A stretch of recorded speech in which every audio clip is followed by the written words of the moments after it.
Kore ke uhufanga i ngahi whatapu kotoa be, o totonu ke whatapu atu he pongpongini. Ka tā mō ko e whainga maari e koe ni ke whakahoko atu e polokalama ko i ai pēsa ku iloa. Ko e hunu aki na a lalafo. Ko kuhingo ako palapisi naua me Salt Lake City Utah pe ako whitai taile lek mō tolo kotoa be. Mō whanongoa e polokalama koe ni pe mō toki mea ki ai i ho mō ngahi taimi whainga maari e. Wata pe whamalo ke teki mō tolu ko hui ngā ko mō hanga o shea mō wahe mō tu whaki atu. Ai polokalama koe ni ke he ngahi tapa kehe o e kolope. Pe oku i loi oku tau whakakau tahau tau mua ta tau. I he tau loto ko ia ke tau wausia. Mō tau whanga toko ua, mō tau whanga tua whaafine. O ta tau ai pepe ko e hae whaahinga siasi o ku tau kauai i he tau whinga ko ia ke tau ilo i pia to e whakatopulaki. Ho tau wā whakafoi tui ko ia pia moe o tua. I he tau wako e ne ngahi fōwhola ke tau ilo i hono natula. Ke tau ilo i ai ngahi mesi moe alo ofa ku ne mao kia teki tau tolu. Pia la vai ke whakatopulaki pa whakamálohia. Aho tau wā ko ia pia moia. Koe ko ate whakamālo mārunga teki mautolu. O kui kai po ke pehe ke o taimi ko rea tau polokalama ko sio rea pe ke o mō ngahi whakamatala mō ngahi tokoni whakafoki mai ko ia. Mo whakaratolahi ko mō whai he tau polokalama. Kau kai ke ulawea kai lolotonga e tau polokalama. Ko toko pe ke toki o ate whakamālo whakaloko fua ko ia. E he tau polokalama ko. Ko ia ku ona mō pehe ku kai ke urau. E ngahi mea ko ia ku mō tara mai ki a te au. Pea ko whamaro ke ngahi whamatala whakafoki. O ku mō o mai ke tokoni. Kai ke ngata e te au he ku teu e tau polokalama. Kai to e tokoni foki ia ki ha mea ko sio o ku mō whie mau. Ke to e whai ke hala urea. Me te e whai ke ha polokalama make. Koe ko whamalo marunga teki motolo. Ka ne tae oua aki motolo. O kai ke aonga e polokalama ia koe ni. E whakalokua rewa ki polokalama koe ni ki soreiki pe. Ka koe ko mo wangale lei mo mo ofa koe ki e otua. O mo loto ai ke mo ke tau wahe e polokalama koe ni moa ni ike he. O ko ata e whamalo marunga ka teki motolo. Ko kore ke lau mahari e. Kene hanga tāpua kina. Ko hi ko hanga i mea. Nā ko sio ki ai mo teu. Pe hange koe mea ko whakalawe ki ai he tau polokalama. Ko he ngahi whamatala ko ia o ko ngawe aki he polokalama ai pēsi koe ni. O kui kai ko ha whakamatala ia a aku pe. O ku to o ia me he ngahi mau anga tokoni kehe mola. Pau whinga rewa he lotonga e wike, ke uhanga o mai e ngahi lelei, me he ngahi mau anga tokoni tāu taha koe ni. Pea tuku atu ia kia teki mautoro. Pea ko hono uhinga ia, o mawhana he ku loto he ku polokalama. O ko manatu e ngahi mau anga tokoni ko ia. Pea oange ki he ni ihi ko ia, ai langi ko ton ke nau mau ko hiko poto ko nau mau whakafola. Pe nau o mai ho nau tariniti ko ia, pe lava he motua ko e ni ki siofi, pe whakatotolo i moe ngahi mea ke whakapapau, a ngahi mea ko ia o ku tau lawe ki ai, ke whakafola, whakatoka ha te rini pe whakatatau, ke tōtoni mai whakahino ai kau taki ko ia se aso sisu klaisi, o kau maune nenga haki moe ni. Mo manatu i o kai ki hoangau whafafonga i ho tau kau taki. Pe te urea tokua koe kau whafafonga ki a teki nau tolu. Ika, kau hinga pe polokalama e koe ni ke o atu e ngahi mau anga tokoni make. I he rea whakatonga, kau hike tokoni ia, ki a koe pe a moau i he tāko ko ia ai au ngawarerei. Tau manatu i whoki koe wholofola e na e tohi ia, i he rea whakahepelu. Pea toki ririu ia me ai, e he pure angalo mā ki he rea whakalatina. Pea ririu ia me ai ki he rea whakakariki. Pea toki ririu rewa e tau tohi tapu Whakabritania, Peko te tapu ilo ko tu se misi peko King James na to li liu le vai me to tapu whakahepe lu ai ko Septuagint a hingo ai to tapu ko ia. Me tamilahi le vai tami o ko alua kumi ngai ma o to ko ni o wai ka tangata una hanga ngā ake ngahi lea pe koe aka o e rea to tonu ko ia na hiki ai ai folfola. Ai o nau whaala ki rea whakahepe lu pe koe rea whakakariki. Ke te whinga ke mahino pe toi mahu inga maariangi. Ai folfola ihe e tau wako ihe rea whakapiritania.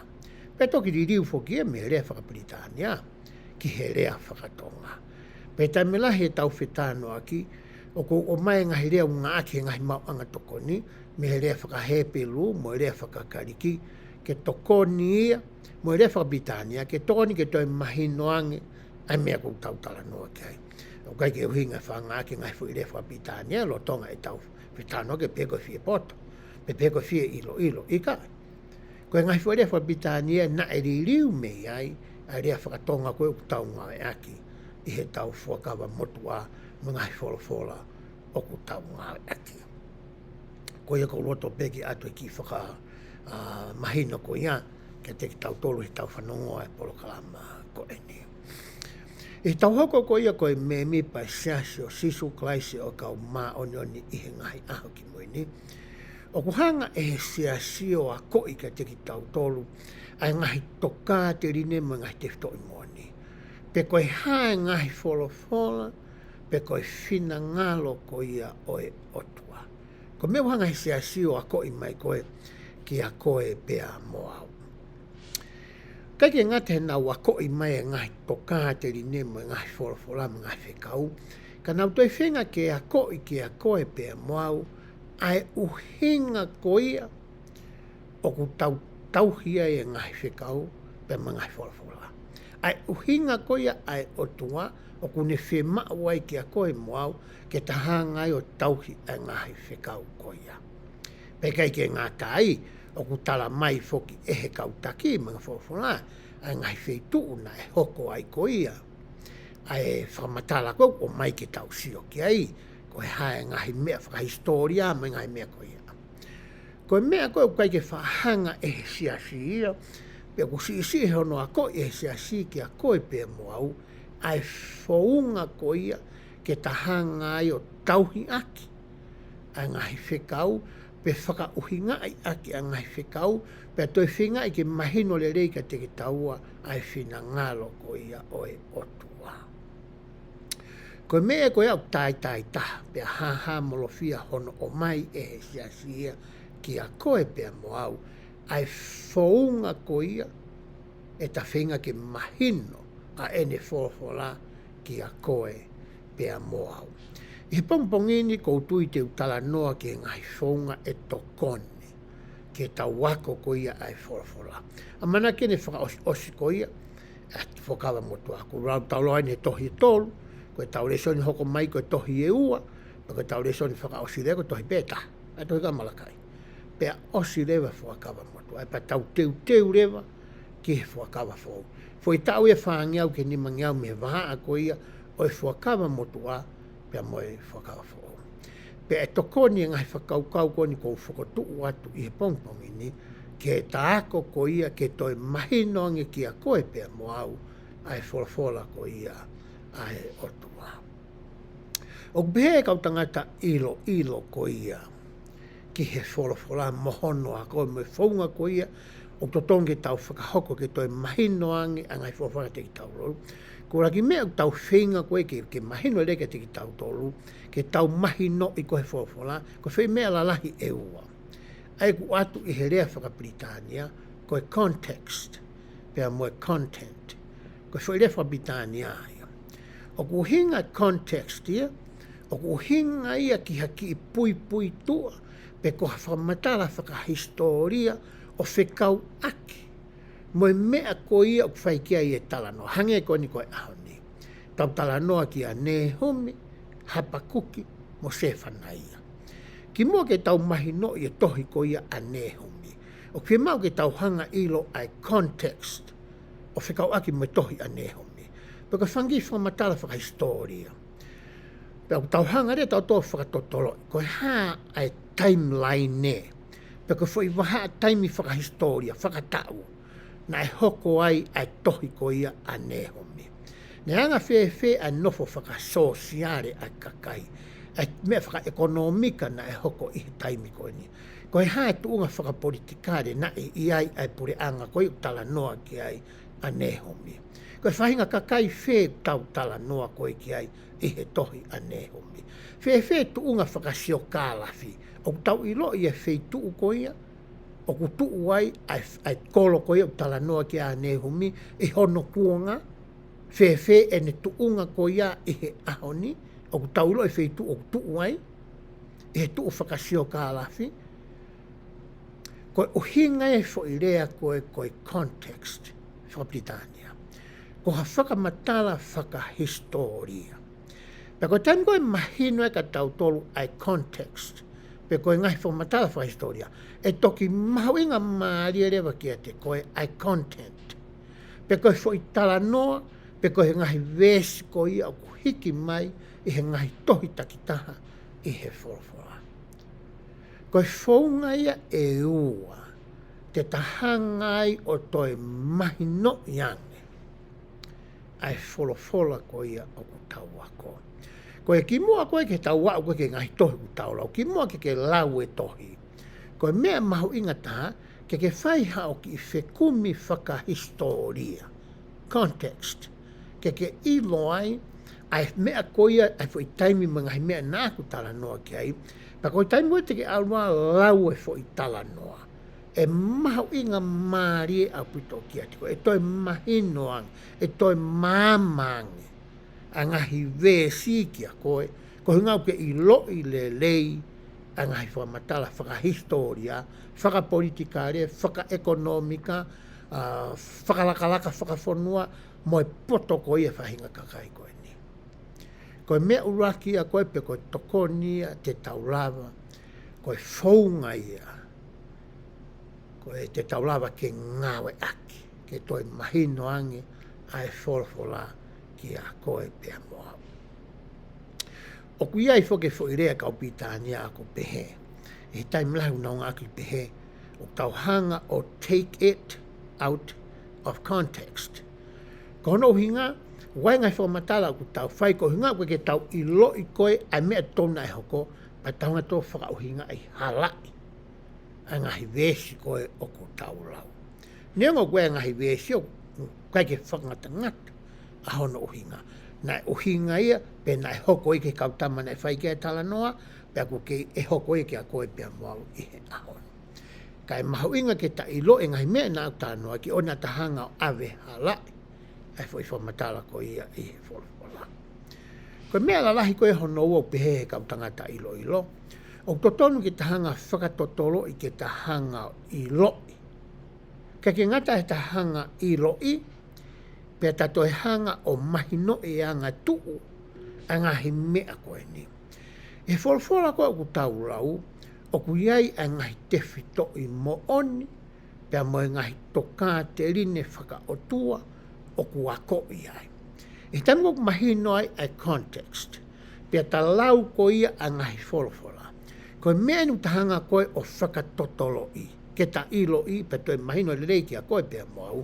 A ngahi tewhito i mo oni, mo ngahi toka te rine whakaotua, o ku ako i mai.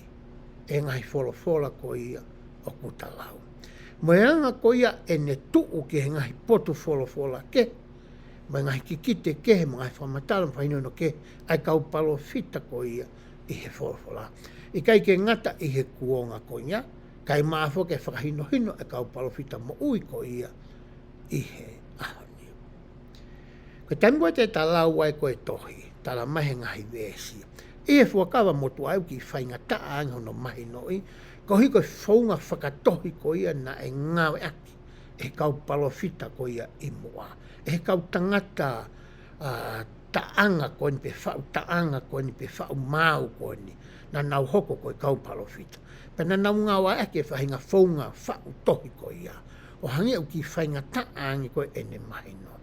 Ako taimi koe te tahanga o mahi noi, o ku i loto i he ngahi whakamatala ko ni pe koe content ko e ni, a ngahi te fito I mo oni, pe mai ngahi toka te rine ko ia, o ku whaka amu ai palo fita, aia na e o mai me o tua whaka fau mai ia te ia, ke a ko I ke kakai ko ia, o e kuonga ko ia, pe a tuku au mai o ne lava I pei kunai ai tesi mo sivi o taimi.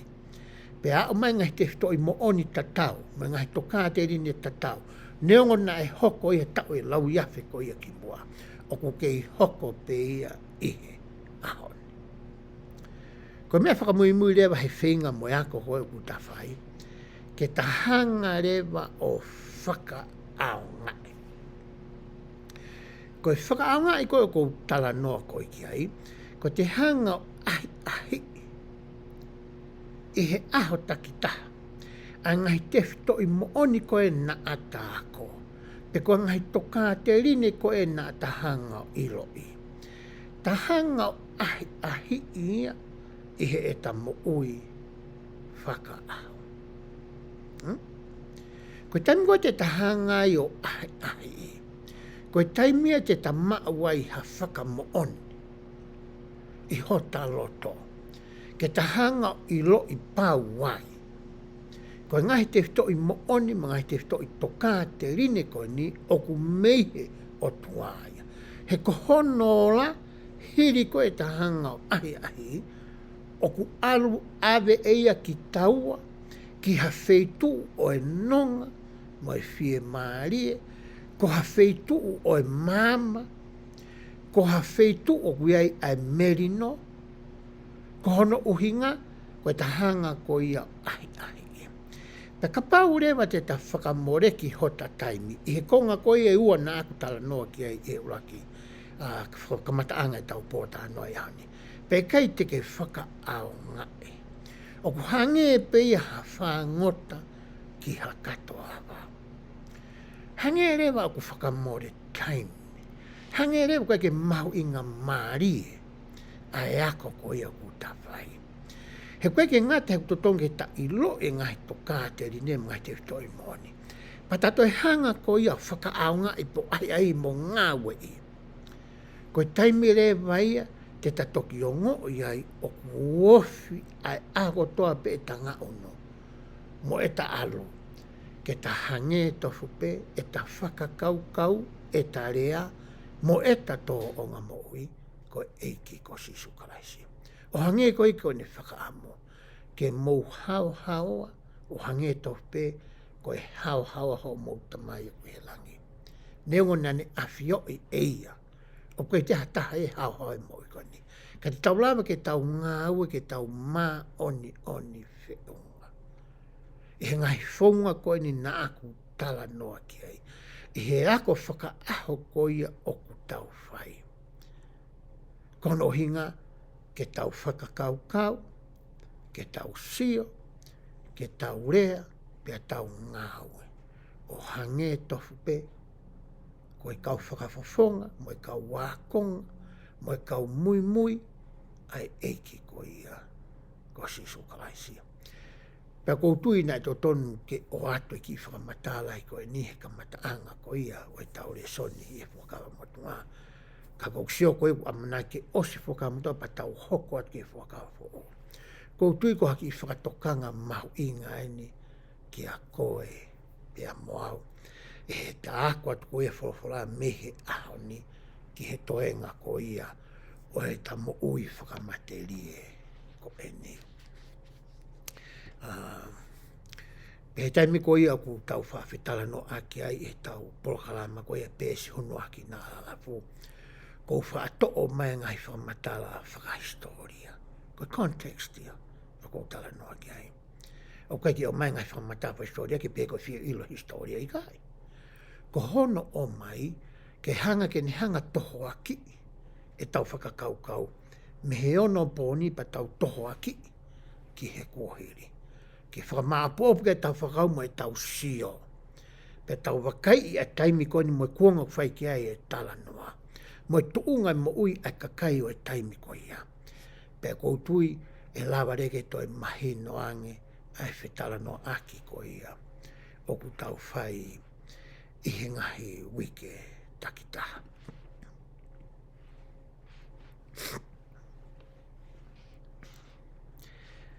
Aia ku hanga rewa e whakakaukau ko e ni.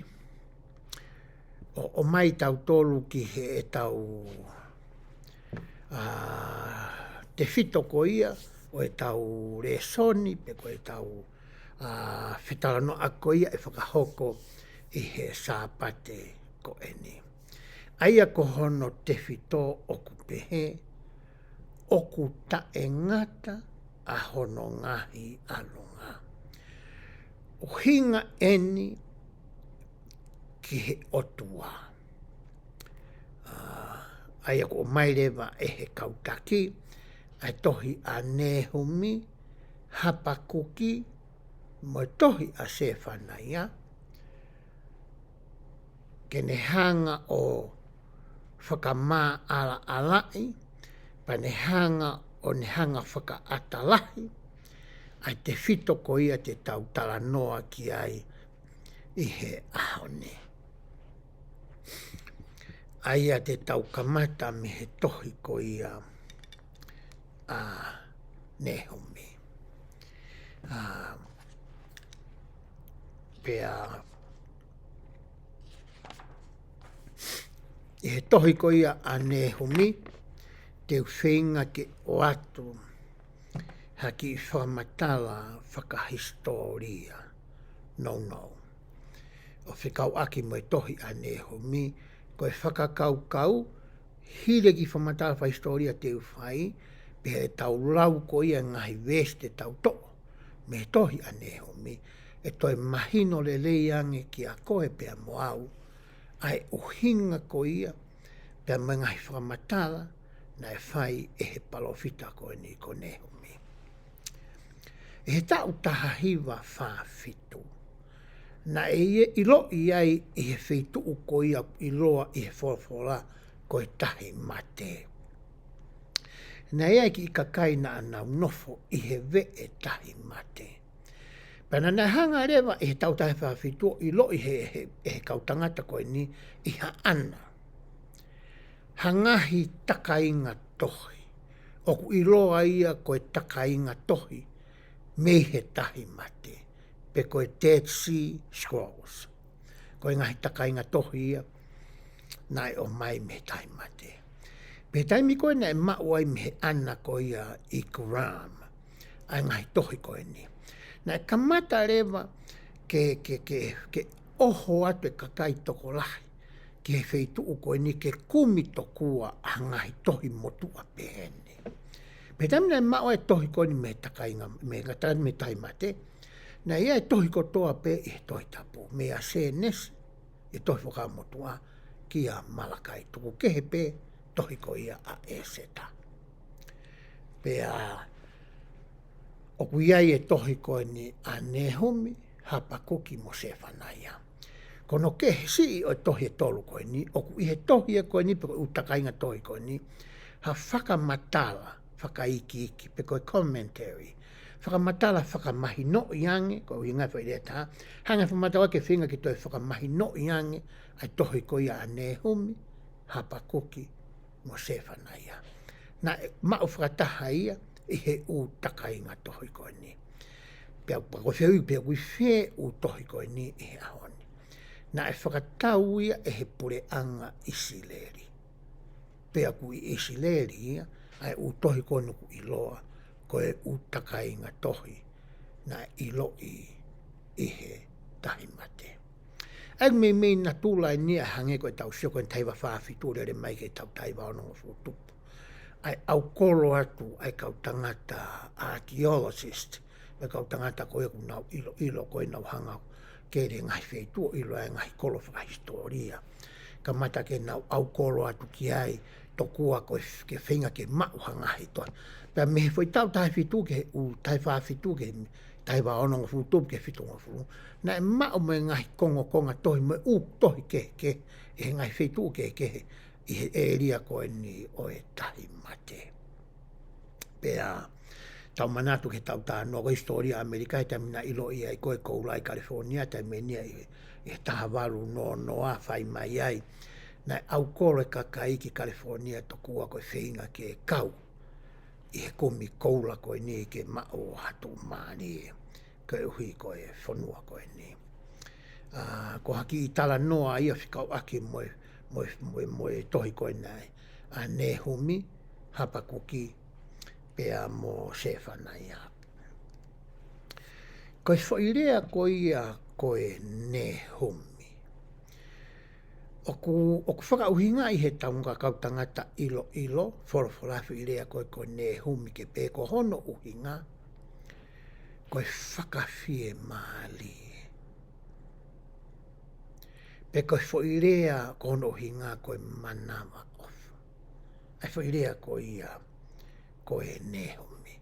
Ko uhinga toku ai hingoa o e ne humi. Ko hataha o hoko ko e whakawhie maali. Pena makatuunga ene whenga ko ia ke hoko ko e whakawhie maaria ki a koe pia mau. Ko ngana e whono o noloto I he manawa ofa. I tau tāno ko e ngahi tohi ko ia iskeri Isaia sere mai a mahaifua. O wia e ngahi o whamata e ngatonu mai pehe tohi pa na mai to e ngahi whamata pa historia. O tāno I lo I whakapapau I hai. Ai fo I taimi ko ia na e hoko ai e tala noa ko ia. Ai tohi ko ia. I tohi ko a ne humi, pau ke tau toi ki I whakatotolo tau tolu ia ke toi ki I loloto atu. Tau toi ki waku mai tau tolu ia ke toi ki I sio atu pe koe haa koe uhinga to tonu. Ai fo I taimi ko ia na e hoko e tohi a ne humi. Peka pau te tau alu ke he tohi ko ia a ne humi, he wahe ko ia hono tolu.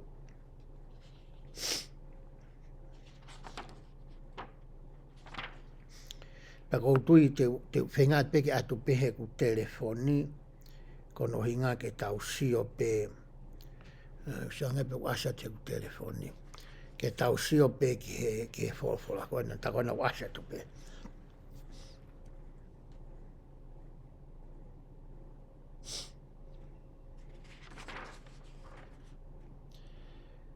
Te tau sio ki he tohi koe a ne humi, te tau whenga ke tau ilo I ange pe koe tohi koe ni koe whefo I taimi na e whakahoko ai. Te tau sio ki he tohi a ne humi wahe tolu. Te tau sio wahe tolu he vesi ko ia hono walu. Pe vesi hono walu. O kuke le rei koa ia no, ko whakatonga aia.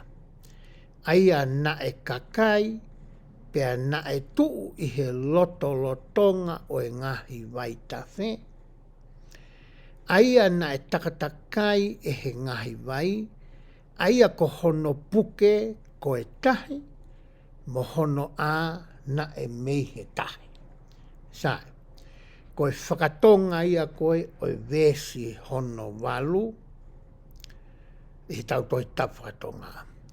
Te oato e vesi tatau I he lea whakapiritania. Kono lau o naena. Ko e whairea koe na koe populace. Ko e whairea ia whakapitania asia tu koe ni asia koe ni toi tapu whakapitania. Ngā ake toi tawhakatonga e whairea koe no. Ka pau te ke ngā ake no, te ke whiu kona whakaukau te koe tala noa ka e whai ves koe ni ki hai. I tanua te tau suai ki he rea Whakapitania. Koe whairea koe koe populace, anu asat koe rea Whakapitania. O ku hinga I he rea whakahepelu ke whairea koe no amani. Koe no amani koe aia, o ku hinga e ki he kolo na e tuu I spite o na ui he taimi koe ki mua. Na e ui a ko seeps. Pa ko o atu e mape ke sio ki ai. Ko e uhinga e fo I vesi ko e hono walu I he tohi ne humi wahe hono tolu. Ko e whonua ko ni ko seeps ko e ni. Ainu tala noa ko e ko no I he rea whakatonga, pe tu he rea whapitania ko populace. O uhinga e fo I vesia ko e ni, na e hanga e he kau asiri ai, o I kuna I ai kolo ko e ni. I he tau ono nge au ono tolu ki mua pe toki alo I mai a kalaisi. Hanga he vesi hono walu o mai ki he kautangata ilo ke nauhanga whakafuafuai ai fo I taimi ko ia o e palofita ko ni ko nehomi. Ono ngea ono tolu ki mua pe alo ia kalaisia hanga he asiria na whai me whanua e toke lau. Na whai meni ki he tonga. Ta whai whatonga ko ia o e whanua e tala wha kolosi mai ai ki isipite. Na e tuu ai e kolo koe ni.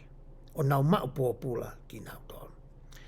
Toki whaka auha rewa pure anga nini veia. E pe koe pure anga koe ni a kolo mua koe ia asiria pure anga asiria. I he tau ono ngeau tahaua ki mua pai toki alo ia kalaisi.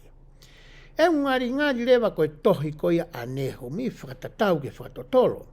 Ai kautangata ilo ai nā kulawe ki ai ane nai. Ngari na e whakahoko e tohi ia koe ni aneho mi.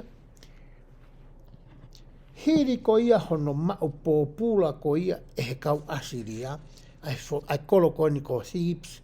Ai ana e tuu ko ia I ispite. Ai kunau whakafuafua. Ngari mi he tau ono ngeau ono noa.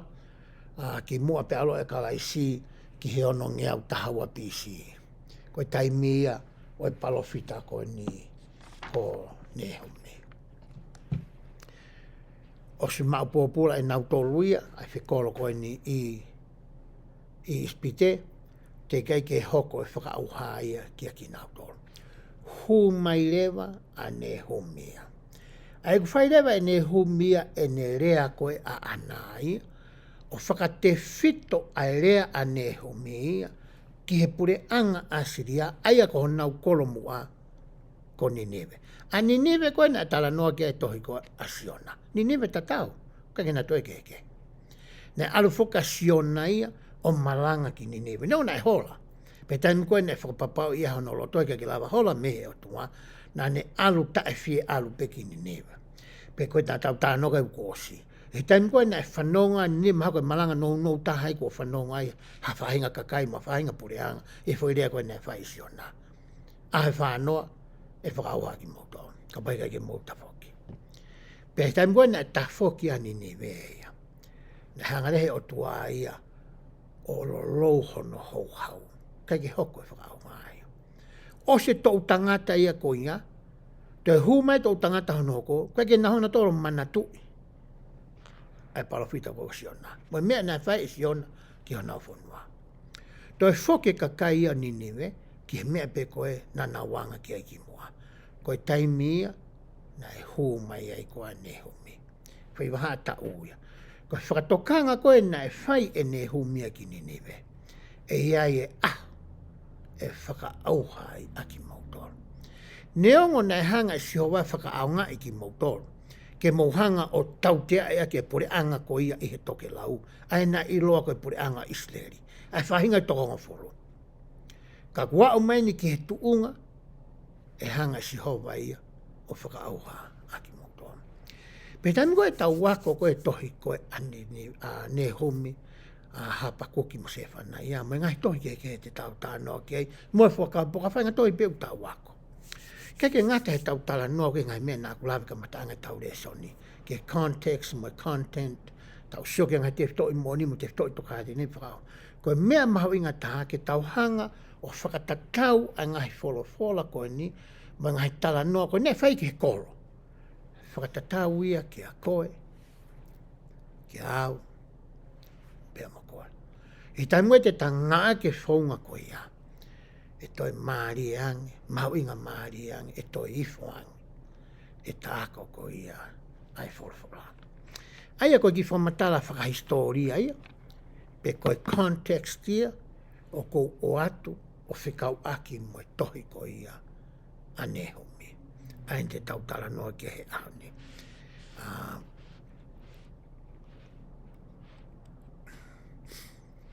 Ai aka pau te neuma he walo ne vetolo walo ki ang whuluna aku lau atu koe ane nai. Pe kou tui te ke alpe ki ho sāti o sio ki ai. Pe mahu inga marika te koe whamatala koe te tau whai. Te whitoni e tau reso ni nā ku atu. Ai kuni o mai re tau tau ke konga uluaki ko ia o e tau re soni i he ahoni. Ko hono te whito o ku pehe. O ku whakatou mālohi moanga ofa ai eki. Hanga he te whito i whakakau kau hono uluaki, piko te whito i mo oni kontunga maina ka koe pia mo a koe tau tolu, ki he natula mo e ulungaanga o e otua. Koe otua, koe otua o e ngahi kau tau, ko sihova o e ngahi kau tau. O kuiai hono mālo, o kuiai hono mafi, o kuiai hono ngeia o e otua. Ka ihe taimi tatau, kuni lama ke ngau aki hono mālo i koia, ke ne hanga tau tea i aki hawhanua, pe ko hawhaahinga kakai, pe ko hawhaahinga matakari, pe tau tea e hawhaamiri, pe whakafo i tui, o kune mau e ia mālo i koia. Ka he taimi tatau pe, o ku whonu hono loto, hono whatu, i he manawa ofa, kia ki nau tolu ko ia, o ku nau whanongoa ai whakatokanga, pea nau tafoki.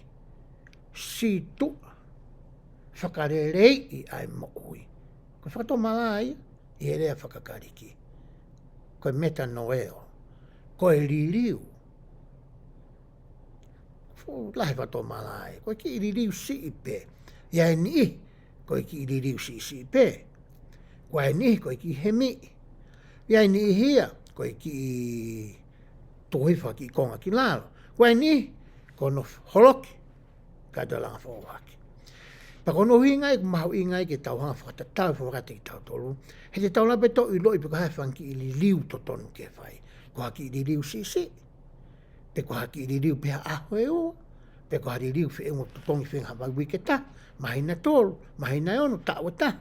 Ko hai mea ko ia, te ke i loi le rei pe ko ia, ai mea ko ia to tonu ko e ke whai. Pea...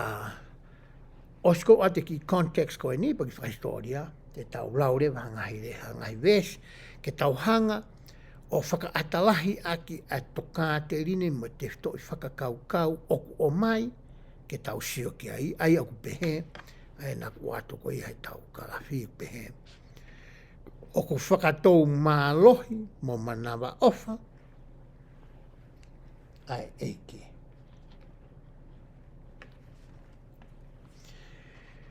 I he vesi uluaki, o taulau ai ki he vesi ko ia hono hongo fulu.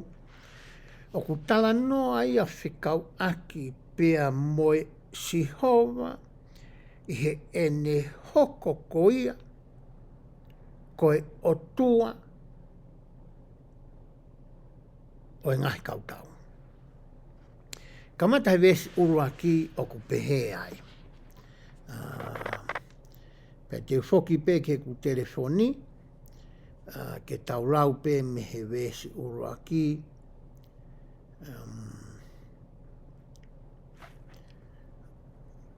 Tau whoki me rewa pitania, taulau pe me vesi uruaki. Ne humi vahe uruaki pehe ai, vesi uruaki. Ko e tala mamafa ki ninive, ko e tohi ai mea hā mai ki a ne humi, ko e tangata erikos. Ko e whawhi iloaki e o mai ko ia, e he tohi ko ia vesi uraki a ne humi. O ku hinga whi whakarea ko e tala mamafa, pe kuririu me refa pālangi ko e burden, pe ko e kavenga, o ku mawhasia ai a ne humi. Kono hinga he na e talaange e he o tuaki a ne humi, ai mea ko ia e hoko.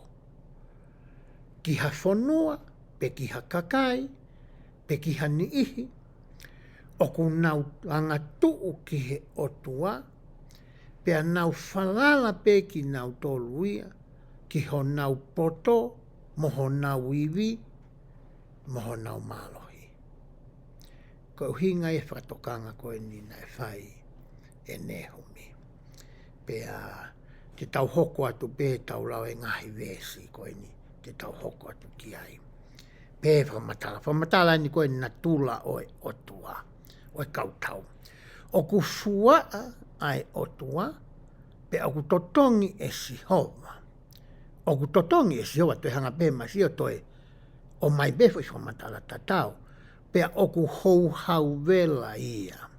Te o mai be mea tatau, e totongi e sihova ki hono ngahi whiri, pe o ku ne whakatoe ai hou hau, ma hono ngahi whiri. Koe tahaya ngahi ulunganga o e otua o ku o mai. E tama koni ko nehu mi ke mahino ki au pia mokoa. Koe otua o ku fuaa. Whamatala kau tangata ilo i foholao pehe. Ko hinga e ne fuaa, he na iai ai kakai na iloa koe kakai o ene fuakama. Petami koe au hangahe ne kakai o si aki ai otua. Hange koe kakai koe ni. Ka nau hū ke ngahi otua tamapua. Pe nau whai me ngahi toonga mo ui koe au ne whakawhipaki e otua. O ku fuaa ai otua. Ko whamatala koe whai koe ni e he palawhita koe ni. Pe hoka tu ene lau i he vesi hono hoko pe. Ka oku tuai a sihova ki he hou hau. Mo lahi i he mālohi, pe e kai si i whakatonu hiai ai angahala, o ku iai ai haere anga o showa i he aiohio, pe i he awha mo e ngahi ao, ko e ngahi ao, ko e fuia a hono mai. Hanga ne humi o toi o mai ai fu i tawha aki e taha ko ia nā tau lawi ke te ftoi whakaukau uraki. O ko manawa ofa ai otua. Ko e otua ia, o ku tuai mau pe ia ki he hou hau. O ku kātaki fuoroa ai otua ia. O ku whaa whakamore ai otua ia. He ka paulo tonga e tau whai angahala. Amana ki hoko mai tau te apa tau tafoki. Ngalo ia. O so ma whangalo ia, puria ia. Tau te whae te tau whono ngā. Ko hinga whiru matala koe ni. Ka koe taimpeko aluai koe, alu pe koe e tau mau whono, e tau talangata, e tau whai angalo. Au ke tuunga. Ku paurea ke ala mai e whakamau to tonu ia ai otua. Pe o mai rewa mo e tau te aia. Kia koe. Koe mea koe ne whie mau koe e ne humi, ke mahino, ke kakai he kuonga koe ia, mahino le rei ki a koe pe a mau he ahoni. He kei hoko pe ia i he ahoni ki a koe pe a mau. Pe hoko atu e ngai whamatala ke he keka ki uto e lawe au ki ai. E ngai urunganga koe oi otua. Ka te ulawe ki he vesi hono. Oko pehe. Ko whai whehu i whai ne homi. Ko hai e whaatu i he ao o hono hou hau. Pe ko hai e tuu mau o kane ka hou hau vela.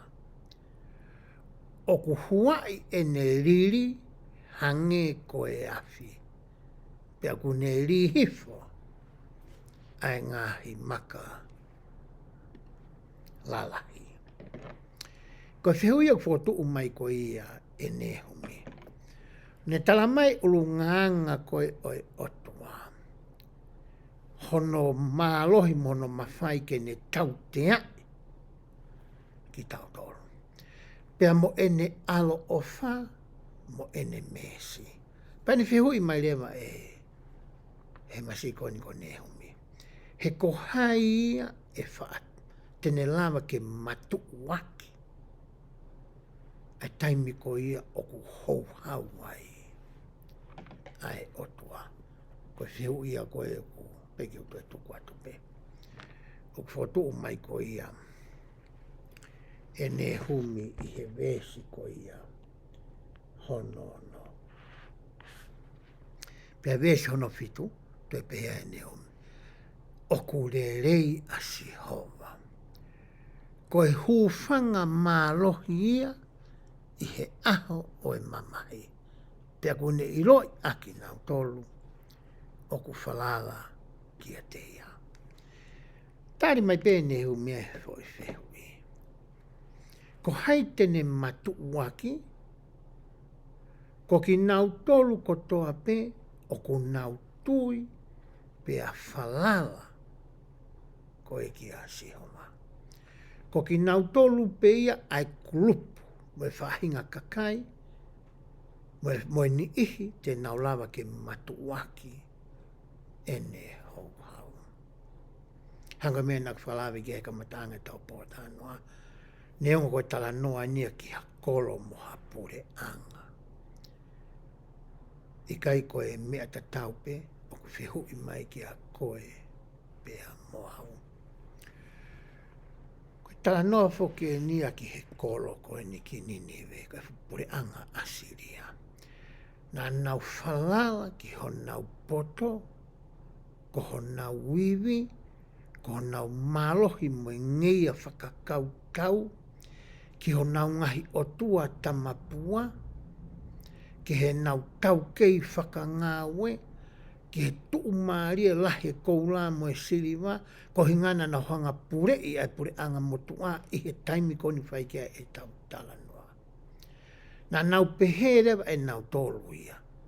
Ko he hate te mauto e whie mao ai, ai o tua mo oni mo uiko ia o Isileri. E ahoni foki he ta hau ko ia me tonga me whanua motua. Me ta hau ko ia ki he whanua mori, hange ko Amerikani tau nofu ai ki tau tolu. Mo ni ho tau whangatoko ua, whangatoko whaafine, ngai whanua mori ko ni o tau ilo I. Na tau o mai foki tau tolu ia me whanua motua, tokua, ke whai ha whakalakalaka whaka-ekonomika, whakalakalaka whaka-atamai, whakalakalaka whaka-sosiare, kono o hinga ke tau wau sia e ngahi mea mai ngai whainga maari, na kai ke tau mao e tau tolu e whanua motua. Pa tau maari ke ngai whanua ko ni pa tau ngāwe māloi. Hange ko ni ko au, ko witaea me he ngāwe e. Hiri e ku ngāwe ku he tau e whanoa I Amerikani. Pia whakakaukau rewa I hoku tau motua, o ku hange pe ngāwe ia koe moui, koe veeteka e moui. Hange ka lai whawhora, o ku iai pe taimi mo hono mea. Pia whakaukau rewa e kuau ke tau motua ko ia, whiunga ke u mālolo me he ngāwe, ke u nofo a me he ngāwe. Neongo kai ke mao hasirini whiunga ia ke mo ui whakaaho. Ka kua tala mai he e teka o taimi ia, kua whiunga e ku ngāwe. O maha ki I taimi, ke tuku ai ke uki I nonoa ia, ke uki ewa noa ia. Ko whakakaukau foki ia, ke uki I alu takai mamani, whakaaonga I tokua ai diskauni ai foha, he ku ngāwe he ea lai ne, ke u ewa noa ia holo I mamani. Kono hinga koe ke ai, ko la lahi e ongo ki I whanau, ongo ki I uhiki, ade, ki motua tangatama ki whimotua whiwhine, na os mai, na ata me api. Tukuaha ki taimi ke u alo ewa noa ia ai. Koe whai whakalania, koe whai palania, koe whakaukau, he tamine ki whai e ngāwe panga. Pai taimi koe na e lawai koe witai ai. Pea hiki mai lewa fo I moko puna e toko walo. Pea mai nau whae o maunofo I api. Taimi koe na nau hiki ai ki api, ko osi ilo e au ia. Kai toi lama e alo ia. Ane whai ki ai tau mua ngāwe. E whai koe alo e wanoa ia. Mahingo reka te au ia, koe whatongia oku he taimini, ko hono tauhi, whakatua sino, whakaeloto, whakaatamai, whakalau maarie, a whanki mokopona e walo kubeni. Pe taimina e mahino ai ke te au e whi tawha ako heke ki utoi la wau aloholo. Koe taimire waena e whotu mai tahu ngai kau ngā tangata. Ai whakakau ke kamata ki I pēsi koe ni. Kono inga ke whakaaunga I kai hoku taimi, mo hoku tare niti, mo hoku poto. Pau sio rewa ke hanga he o tua parani e ku mo ui. Ko hoku loto o ku ia ki o alo ewa. Tuanga ki whai te riha. Tuanga ki tau ataina. Ko uhela he ngā ue. Tuke ki mālolo he ngai paanga. Peta e wakakai e pema ki ngai whakalotu e tawaki. O fuaia ki hangi ko mālo he ngai taimi koe. Tuku ke kaure ka ke nau whai atu e nau tomati koe whakakau ene taimi koe ke ngai paanga. Koe palanin toko e retirementi. Ki vacation toko apito e ose ngā ue. Ki vacation si pehe si asi. O e fu vacation la. Fua pe ngai whatongia. Kai ki lahi pe alo ewa. Hangai o tua e mai whi whakaukau ia kuke. Tamai ke toko ia. Tuku ai ke au noa ia koe. Wai ngā ue ia. Whakawhamiri. Phi mau ke nofo totongai. Pea tu e ngā ue whakasiasi ia. Phi mau ki whakaonga I ke hau tariniti. Pea maho poto. He tala mai koe ni he tau lau koe ne aho ni. Koe tau unu koe pe tau ilo I ko sihova ho tau haofanga. Pe tau ngā unu koe ki ai o hange koe whakamatala koe ia. Ai vesi koe hono fitu.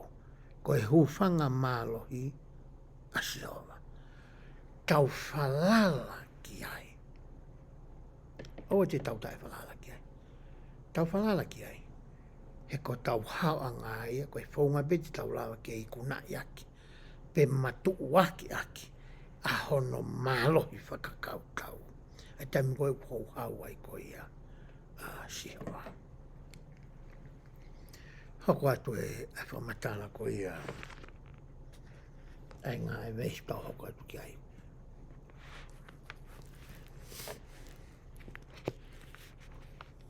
Hoka pepa matala ko ia a nehumi ko ia ki he mālohi ko ia o otua. Vesho no wālo ko pehe. Ka he fuu malofa tene whakaauha au pito. A hono poto. Pea e turi e he pouri a hono ngāhi whiri. Koe malofa koe ni koe ki maurere au ki huinga whiri e whakatonga. Koe ni ka mea pango iyo. Nau kume haku tiki ngāri whakatonga au koe ki asia ke i ai. Ka te uhanga o ato meherea whakapiritania. E ves koe ia hono walo. O ku pehe ia koe overrunning flood.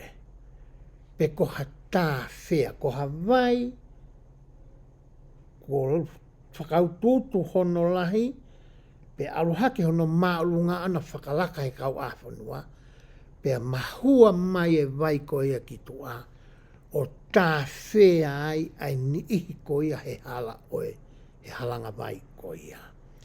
Ko uhinga ia he fo irea I he vesi hono walo. Vesi hono hiwa, pehe ai. Ko e ha o ku mō whirio iai kia sihova. Vesi hono hiwa. Le whapita nia ku pehe.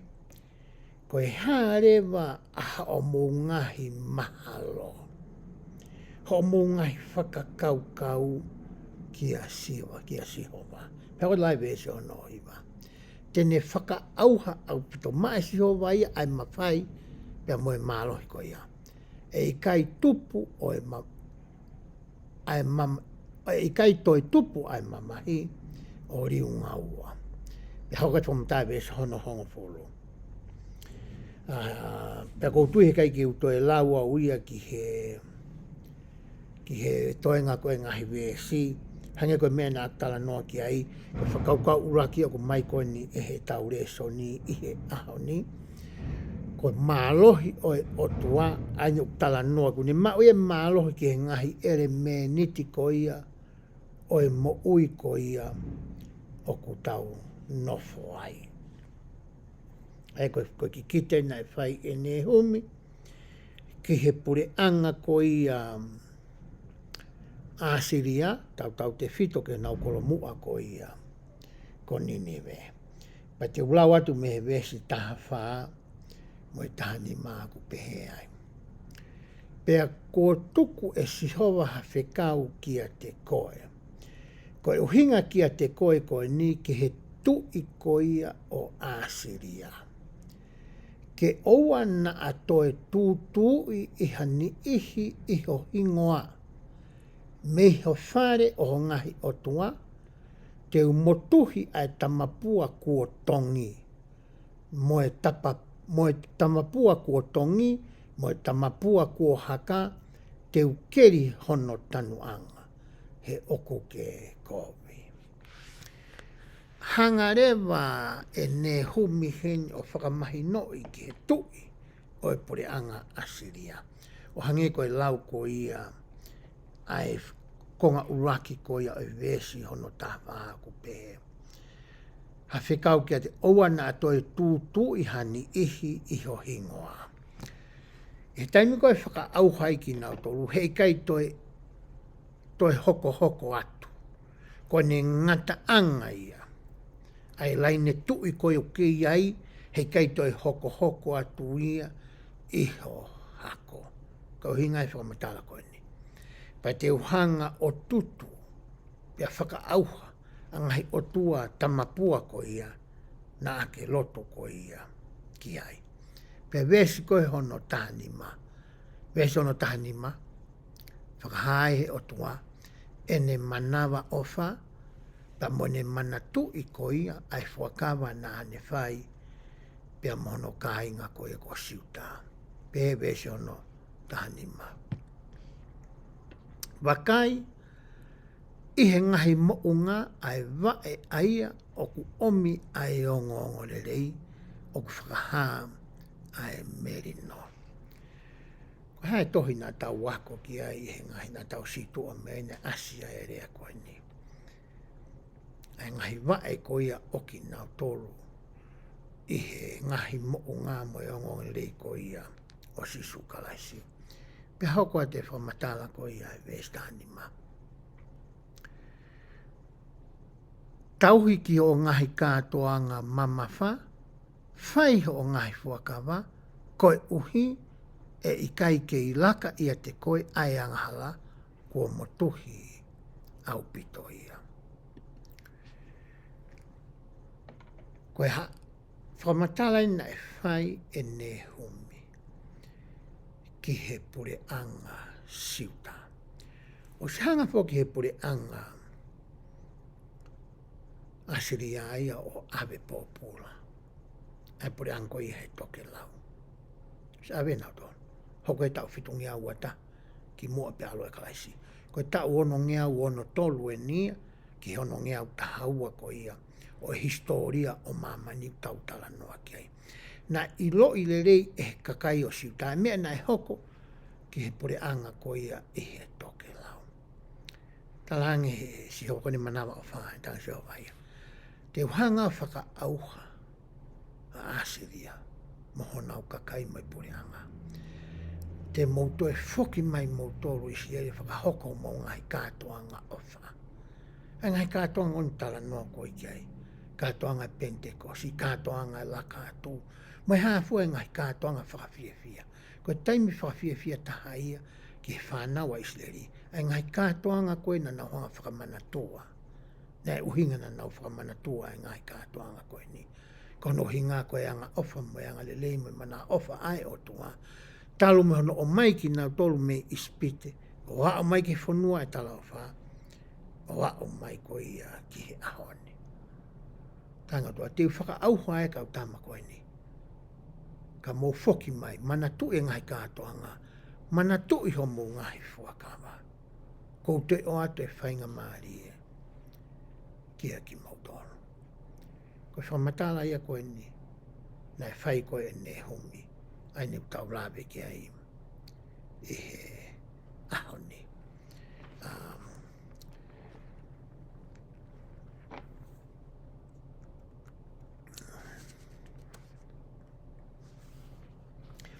te tau hoko atu ki he wahe hono ua, pea teu lau atu peha ngahi wesi eni ihi, me wahe hono ua, he kai ke tau te lau, whienge lau whakalau te lau. Teu lau atu peha ngahi wesi eni ihi me wahe hono ua, pea teu kamata pea me he wesi ko ia hono ono. Pea wesi hono ono. E whakaawa ai ngahi matapā o e ngahi waitawhi, pe auha ai whare whaka eiki. Koe lau ia e wesi hono ono. E wahe uraki ko ne humi tau tala no ai ke mawhai mo e mafi mo e marohi o e o tua ke ngahi ere meniti o e mo ui ko ni te ne lava ngā e ke ngahi ere meniti mo ui ko ni toka whai ngā pure anga ke whakahoko aki e ne hou hau pe ko e ne tau tea. I he wahe hono ua ko ate wesi ko ia hono no ai au whakamahino i he wesi hono no mo wesi hoko mai o ku tala noa a ne humi a whakahanga tonu ki he kolo ko ia ko Ninive. Ko Ninive ka pau whiu i hani na to tonu ki watu i he context ko nau tāno ke urakamata pe ku tu i whe a Ninive i he ahoni. O ku tu ia he whanua ko ia ai aku i loa i he mape i he ahoni ko Iraq. Ko Iraq, ko hono kolo mua Baghdad. Historiana, ai koe ne alo Amerikani koe whai koe tau koe Baghdad na iaia Saddam Hussein. O ku tuu ai a Ninive koni whai tau tala no koe ki ai haoni. Ka pau ke whie ilo, pe ku tuu i whie i he mape i haoni. Koe whie tua ni ku tuu ai. Pe koe le vai tawhi e uai. Koe vai tawhi i u whare tesi, moe vai tawhi koe Tigris. Ai vai tawhi koe ni. Pe koe le whanki i mai ku hau me he Tigris. Koe wesi koe ia hono no, koe rea whakahanga tonu ia ki Ninive. He nai hanga he tui koe o Asiria, sana koe ia ko Sennacherib, hanga he tui koe ni o langa ngahi ai ngahi a, kono uhi ngai fwoi wesi koe hono no, koe ngahi matapā. Hanga tama koe ni hao fuke vai o hu mahe loto kolo ko ia o Ninive. Pe hanga rea he tui ko ni o ai ngahi matapā, pe koe ngahi a. Ai kune hanga tukuange mai ngahi vai tam nau fie maa wai ke whakapapai u tawhelele vai ke oua na a tāwhea ai kolo koe ni ko Ninive. He kapau te tau sio ki he uhinga o Ninive, o whirea koe Ninive. Ko hahano uhinga o kolo koe ni ko Ninive. O uhinga Ninive ia, ko hawhare, pe ko hanofo anga o e whangaika. Ko uhinga e fo i hingoa koe Ninive. He nai hao e vai ia koe ni, pe koe hanga e nau tō whakatawhe mai, ai ki vai me he Tigris River.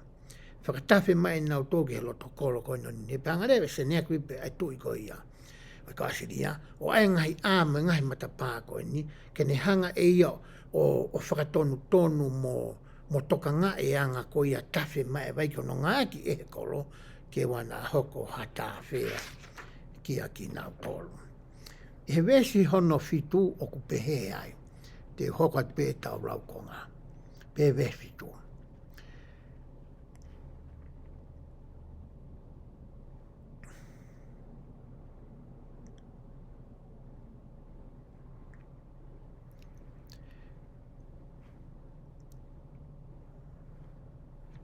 E hume wahai wā wesi hono fitu o ku pehe ai.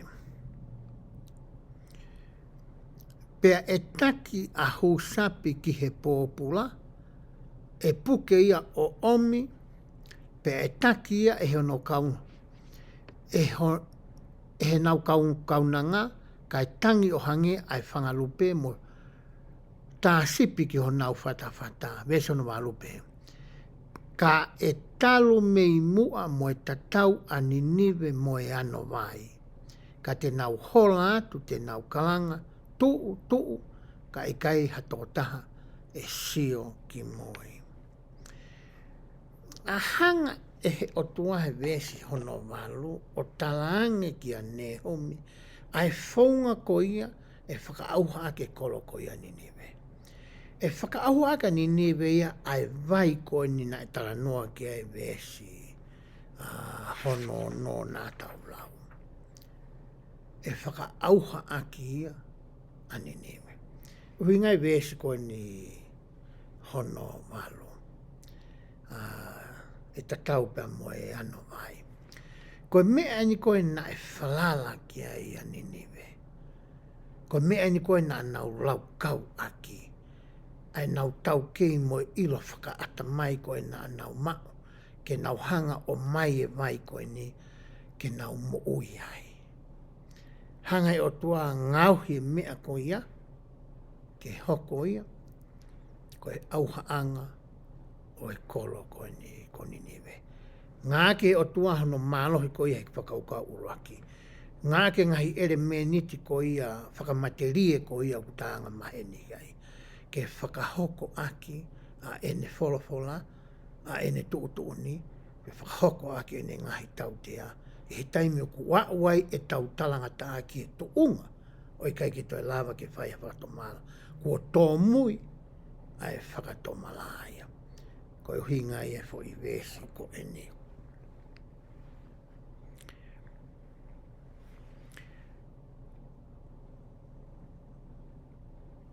Pe hoko atu e vesi hono hi wā.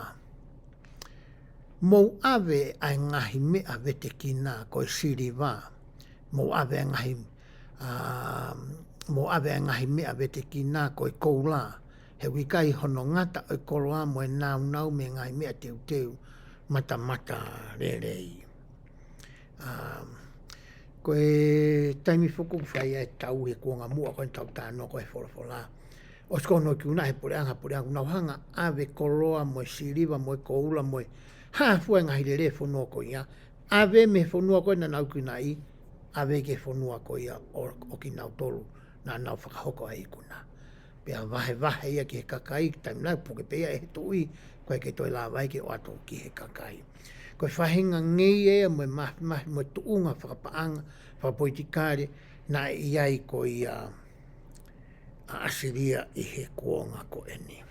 Te hanga rewa he o tua ngai aki ai vesi ko ia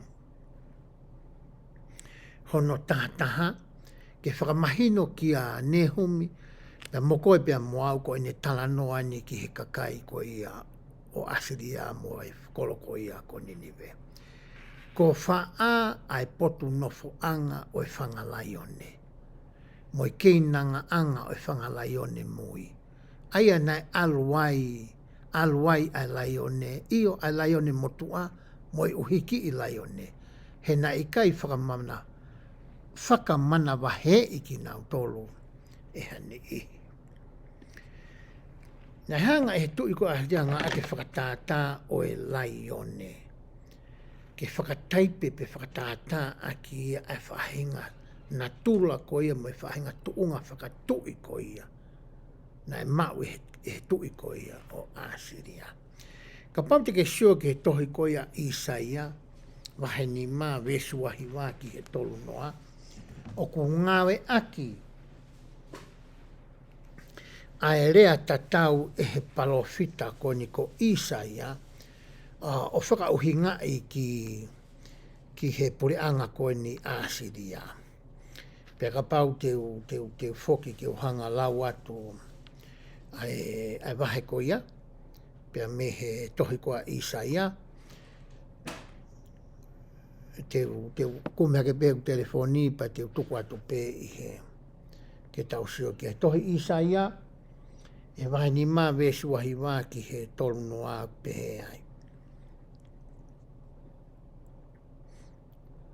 Pehe ai. Te nau ngungulu, tā anō puranga i Asiria, te nau ngungulu hange koe laione, te nau ngungulu o hange koe whangalaioni mui io, te nau ngungulu pea puke ai mea kai, pea te nau vete ia, pea i kai hataha tene taofi. Pea aho koe ia te nau tangi ka teki nau tolo hange koe ulu ai tahi, pea ka pau o ku si o hataha, si o hataha, si o hatoko taha ki he whanua wakai, Koe whakapouri mo mamahi, pia ko whakapouri e mama i he langi. Talange e he o tua heni ki a nehumi, pia talangi asiria. Hei kai ke mouto e ngungulu moutoro. Hei kai ke mouto e whai e mea tatau na mo whai ko ia, ki he pure anga ko ia i he toke lau. Ke whai toku a ia ki siuta. Eka? Te whakaha e au, a hoku mālohi mo hoku mafi, i he ku mana tu i fuakawa ko ia mo e nau whangata mai, pa te manawa ofa ka te ki nau toro. Te nau ha te uhanga ea o to'o atu moutoro. Whakaauha ki moutoro. Ko hai whonga na ngā ki ko ia ehe o tuake whakaauha ki pureanga a Asiria, na ni hanga ia o mai e pureanga Papilone. Hanga e pureanga Papilone ia, o iku nai, ai pureanga Asiria. Pela tau sioko historia, ko e pureanga Papilone ia, na ni hanga ko ave popula, ai pureanga Sita. Pa tau sio rewa ki he palani mo e whaunga ngāwe o tua. Hanga re o tua aia o mai, ai pureanga Pesia, mo e pureanga Mitia, hanga nau tō rei kuna e Papilone. Hanga miskoi nai whai koe e Daniela. Koe mea te tau tala noka. Kono, hanga ni o vete ki mai misiko a Daniela. Nebukanesa, hauai ki kautama koe ni, amana ki hoka ke pureanga Papilone, hoka ke pureanga Mitia Pesia, aloha ke me pureanga Loma. Mea neso ke a Daniela. Eia koe tau hoko mai ne tau tala noa i he ngahi vesko ia. Pai te ulau tu re vahe ua, te ulau atu e ves whakaosi. Oe vahe ua, aia ko te ualu ki he tohi ko ia, tau whoke tau tohi, aia Nehumi, vahe ono ua, tau ke vesi hono taha tolu. Pehe ai. Oku pehe si hova, o e ngahi kautau. O kou tupu ki a te koe, pea te ututu ane ngahi sai o te i he ahu, pea e whakaauha ene here tā, a whangalai o ne mui, pea te umotuhu i ho mea kaimi i mamani, pea koe re o ho kautala whikau, e i kai te nau toi whanongo ki ai. Koe alo ofa moe mesi moe manawa ofa ni ai otua ki he whanau a siuta, nan talangi ai. Teu tau au maa moutoro. Teu whakaauha e auia ai pureanga Asiria. Whakaauha ia mi mamani. Whakaauha e nau kautau. Sāriote, kau tōtia hāpua. Teu hangau whakaauha ki nau tō. E tau wako koe tohi a Nehumi, o tau sio ai ki te whito i tokai te uraki. E whahinga mafi me mālohi o māu he otua. Pe he taimi tatau o ku whonu hono roto i he ao ofa. Ai te urapea ngahi vesi me wahe hono tolu, ki whakaose aki, ai te whito i whakakaukau ko ia hono uraki. He wahe ko ia hono tolu, o ku iai hangahi whakamatala ai, ai a ku taulau pe me he vesi, ko teke ki tau te lau me te ulo kamata tau me vesi hono wha, o ku pehe ai. O ku hange ai wahe tolu ia i he ko sio, koe taimi koe na taulau e tāno koe ka ilaisia. Taimi koe ne whai ai ki whi auhi ko ia, pe koe ki whakaari mālohi ko ia waha o ilaisia, me kau taula eki ko ia pēari. Nai ngahi rea nai ngā ke ilaisia hange kune hanga whakamatariri, hange kune hanga o tukuhivo ki lalo, ai kau palofita ko ia a pēari, I he ki fo I whi auhi koe nā tau lawe ki ai I he tau re soni ki mua. Wanga pehe ai vahe ono tolu. Hangeni haki I manuki o whai e ne homi ki asiria. Hangne pe, ko whe ia whangalai o ne. Ko whe ia fu mafi ko ho mou kau tau. Tau hoha iha mou tala noa mou hanga I kuna I a thieves. He ka mata anga ko ia tau reso ni. Ai tu e ispiti. Mo hai fua ngai funa na mou ave. Ai pure anga ko ia toke lau whainga tonga fulu. Ko whe ia rewa I he ahoni. He ku taua si hova ia. Maaki mautolo. Ene kakai. Ai koe ngahi renu whai koe ne humi he vesi ono wha. Au pe ne humi. Koe uhi koe ngahi whi awaki lahi au pito ai mui tau hoi hoi fua. Ai whine eiki oi ngahi mana loi. Ai au whatau ai ngahi pure a ngā ene whaawe awaki. Mai ngahi whaahinga kakai I he e nau mana loi. Koe tala noa koe ni pe koe ki whakamatariri pe koe ki I rea koe ni whae ne humi.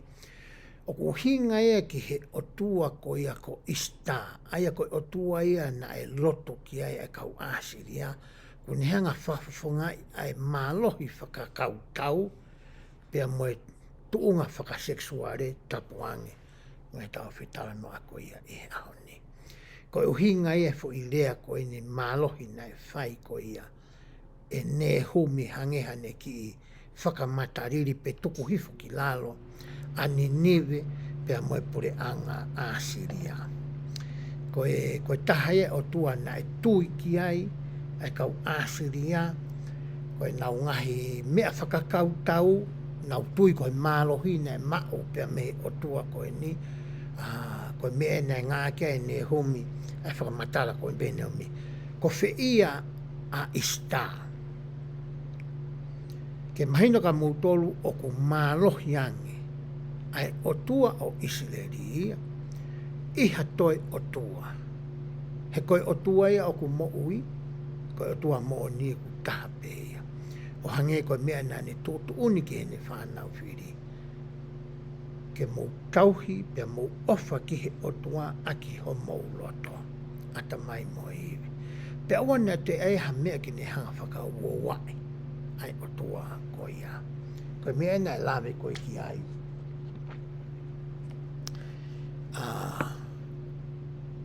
Ne homi hene whakamatala koe ia nai whai. Ki he kau asia. Pea hoko atu e vesono ni maa. O ku pehe e si hova o e ngahi kau tau. O kou tuu ki a te koe. O ngani ki o tua koe ni ko ista. O hinga ia ki he kolo koe ni ko niniwe. O hinga i ke kau asiria. Pea te whakaha ho ngahi tapa I kofu I ho mata. Pea te whakaha ho telefua ki he ngahi whaahinga kakai. Moho mā ki he ngahi pure anga. Pea te uri ai mea whakarieria ki a te koe, mo whakauri I koe, pea whakotuu koe siofia anga.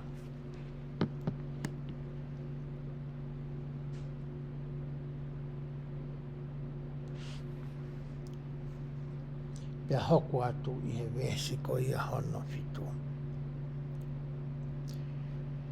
Pea hoko pehe I longa ki nau tolu ku sio ki a te koe, te nau hola mea te koe, mo nau pehe. Ko whakalala ani newe, ko hai e te ngihia ia. Te ukumi mei whe, hakau whakawhi maarie. Ki a te koe.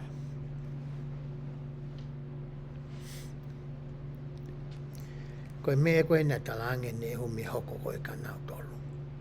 Hanga he ka e otua si hoa o whaka auha ki nau tolu. Kei tawhi tue ke nau kumi ho whanga ki ai. Koe te sto I whakakaukau I hono uraki. A koe ki tau tolu ke tau hanga I loi. Ai natula koe ia o e otua.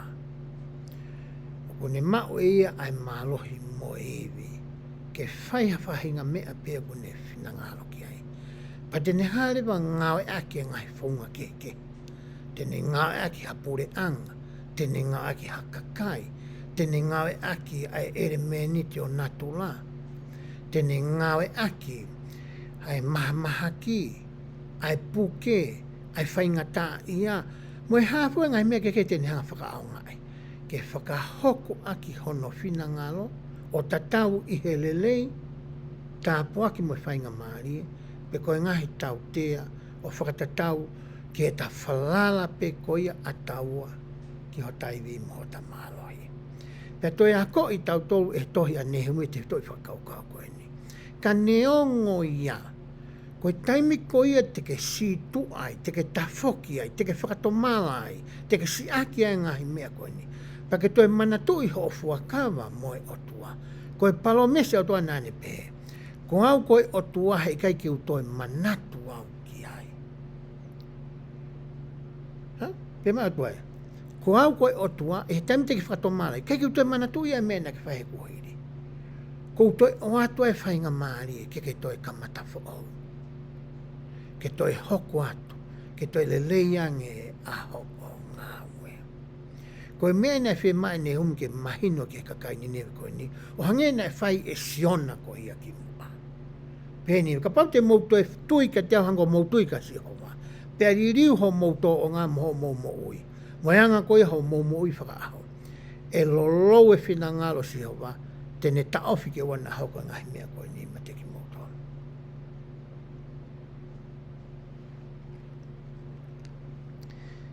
Koe te whito i whakakaukau uruaki ia o kuwhatuu mai e re soni ahoni. Koe te whito i whakaukau hono wā ku pehe.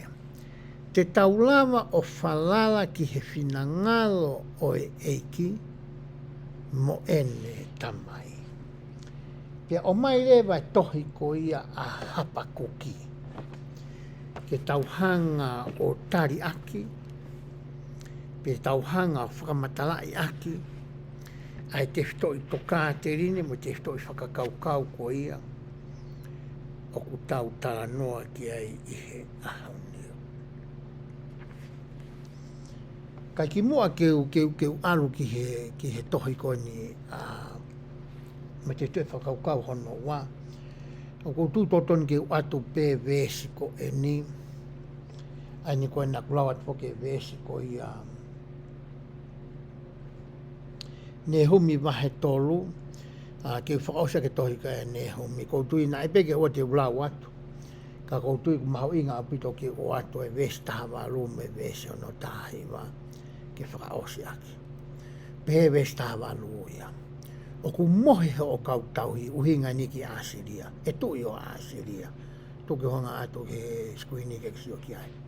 O ku mohe o kautau e tui o Asiria. E nofo o ngai ho e ki e hefu. Kua mo vete a ho kakai e ngai mounga, pea kui kai ha tangata ku ne tāna ki nautoro. Koe mea na talange koe mea. Ko wheho tau hisipi au, ko wheho o tua koe nā ke loto ki ai Asiria. Ko haiten tue hanga tāna ki motoro, koe wheho matalai nei whai koe. Ma whakaus lewa i ne ume pewe se ono tahi wā. He kui kai ha whakamo ui ki ho volu, ulahia ki ho lavea, ko ki nau tolu ko toa pe whanongo ki ho ongo, te nau pasinima ki a te koe, ko he ko hai ki aki nau tolu na i kai ke hoko ki ai, ho anga hala mawai pe. Nā kuloto pe ke o atu e ki whaka osinga koe ni, ke whakamahino i ai e mahu inga ko ia e tau.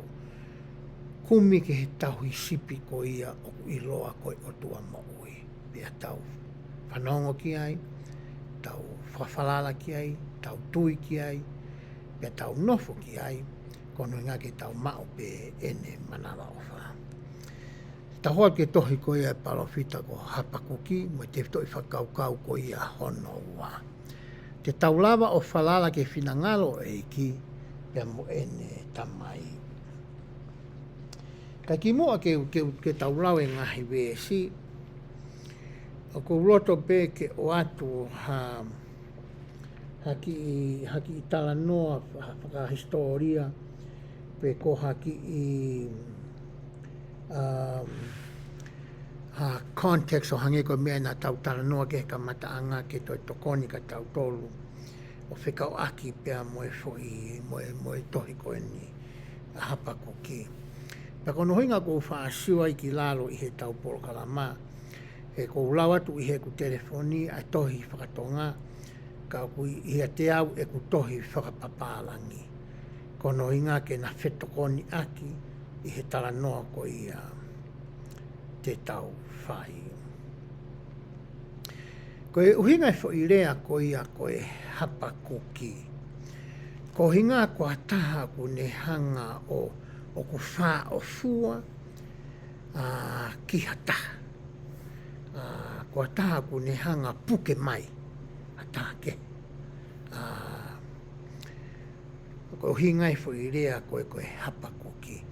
Ko e whakaha ai ka inga. Ko e whamiri. Ko e kau ngā mea. O te ala to wha o fua. Ki hataha. Ko e uhinga i e fo i rea ko ia o e hapa kuki. Ka ko uhinga o ku o mai e fo i uhinga i o fo i rea taha o e hingoa hapa kuki. O ku mei ke mau ingat maari e pia moe. E tau tala noa ko e toi hapa kuki. O ku mimi whakawaa i e tohi ko a se nesi, wahe tolua, vesi hono ua wha. Aia koe taime ni na e tau whangatua ai, a se kope ko ia pia moe angelo. Taimine tau whangatua a se kope pia moe angelo. E tala noa ko e tohi a se nesi. Aia ku pehe ko toi hapa kuki ia. Ko taimi na e tau whangatua ai a hapa kuki. Pea mo sihova ko e otua o e whakawa motupa. Ko uhinga ko mai ko e ke tau ngai aki. I e tohi ko ia a hapa kuki. O pehe rewa ko toi hapa kuki ia. Na e hoko whakamatarai ko ni he tau ono ngeau manima. Ki mua pia alo ia karaisi, ki he tau nima ngeau walo fitu, pe walo ono ki mua pia alo ia karaisi. Aia ngari ko hapa kuki ia, ko hapa lo fita ia, ina e taimita tau ia pia mori hai. Hange ko tau ilo he tala noa ko ia ki hari hai. He ko huma hapa kuki ia, i he taimi ko e ni hono te waki, ki whaka auha, ai kolo o seusari ma pia taki pōpula ki nau tolu e he pure anga pāpilone. Koe tala noa ai e tohi ko ia a hapa kuki. Pea hange koe tau mua mo te whito o ko mai whakaukau hono wā pehe ai. Te tau lava o whalala, ai pekio ato peho. Te tau lava o whalala ki he whinangalo ai eiki pea mo ene o ku hala ku ai atu e tamai whakamore more. Ko so i rea ko e taimi ai ku hala ku hanga taipe i ato. Pekai ke tau te alukai ko no ngā ko e hala ko e ku i taipe i ato. E tau whalala ki he o tua ki ono whina ngalo. Pea ko tohi hapa kuki he wahe uruaki ko hafo i lotu ia e ua. Na e whai e hapa kuki ki a sihoma. Aia na e pehe he whewhine koe ni ko Sherry Du. Koe tahane whewhine na kahe kau taki mua ko ia ngai oa lotu o e sia sene. Nā ne pehe ai koe lotu o ku hange ia ha taimi moha whainga maaria ke tau whangatua ai moe otua. I he ngahi whehui o ku totonu ke tau o hake a ngahi whainga tā ia mo ngahi mawhasia o ku iho tau loto mo tau atamai o whakawhotunga hake he ngahi whehui he taimi o ku tau lotu ai ko ia ke he otua. Taimu ke alwai ke he dictionary ko ia tohi tapupa ke sio ki he lotu. Ue whakamatala maaria whikau aki mo e lotu. Moeanga ko ia o e whaahinga lotu na e whai i he kuonga ki mua. I kai ngata he whotunga mo e natula o e lotu na tau whai mo e ngahi rea na tau ngawe aki. Pepehe ai.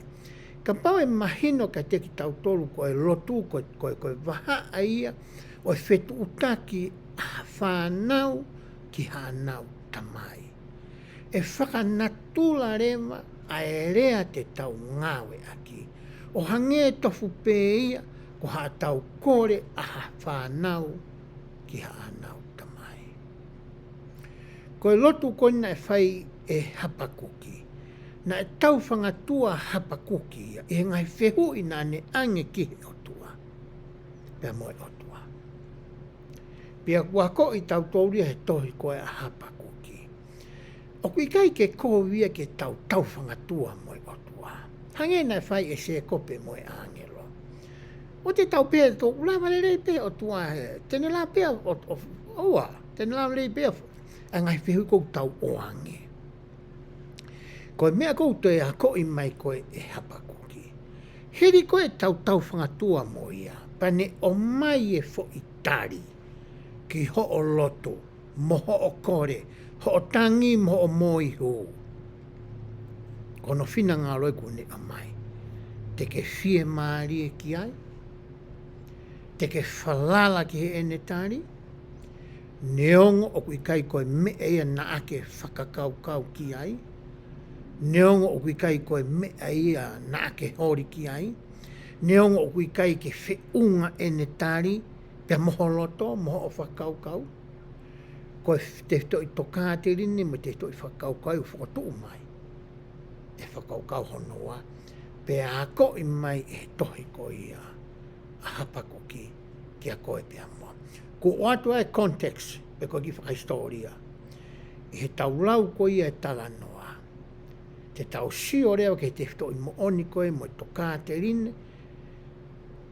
Ai a koe o whotu o ako i mai ko ia e hapakuki. Ko so i lotu o kua. E wahe ko ia hono uraki. Te tau lawe ki ai. Pa te wai atu pē me he e ku telefoni. Pē vesi ko ia hono wā. Ai a koe kamataanga e ni. O e fo i lotu. E si hova. E whē hono fuoloa o ekutangi ka ikai te ke whanonga. Io a ekutangi kalanga ki a te koe. Koe whai whehu ia na e whotu atu e hapakuki ke na tau whangatua ai pe moi atua. E si hova e whē ono fuolo e kuta. I tēmu koe nei whakahu ai koe a Josefa Samita. I he pirisone. I he tokade ni mga whakawa. Wahe te au wataha. Koutui ki oato pe ia. Ko e rea tatau ia, o ko ngawe aki, e sesa mita, na e ngawe aki e hapakuki, i he vesi koe ni. Pea ko roto pe ke ulawa to pe me he tau, whorafolate o ato pe ia i he telefoni, ko hi ke tau sio ki ai.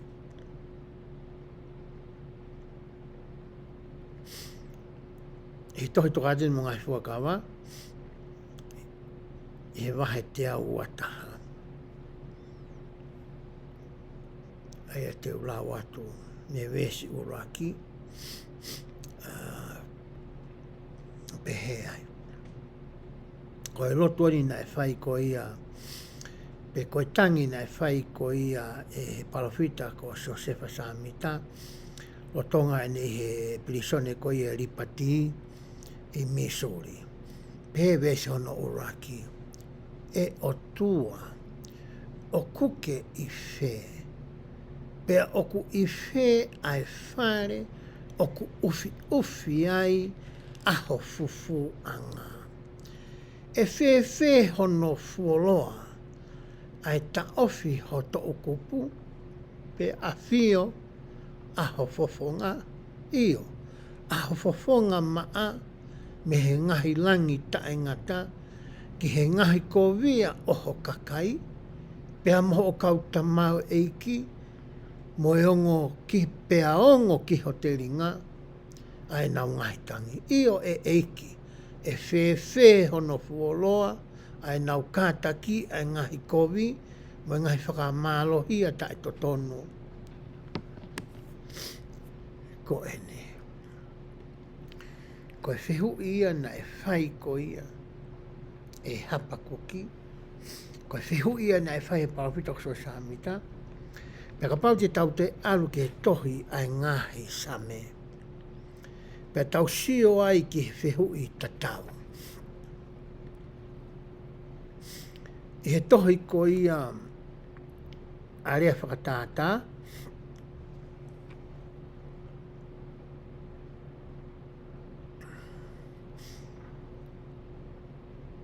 e wahe taha tolu,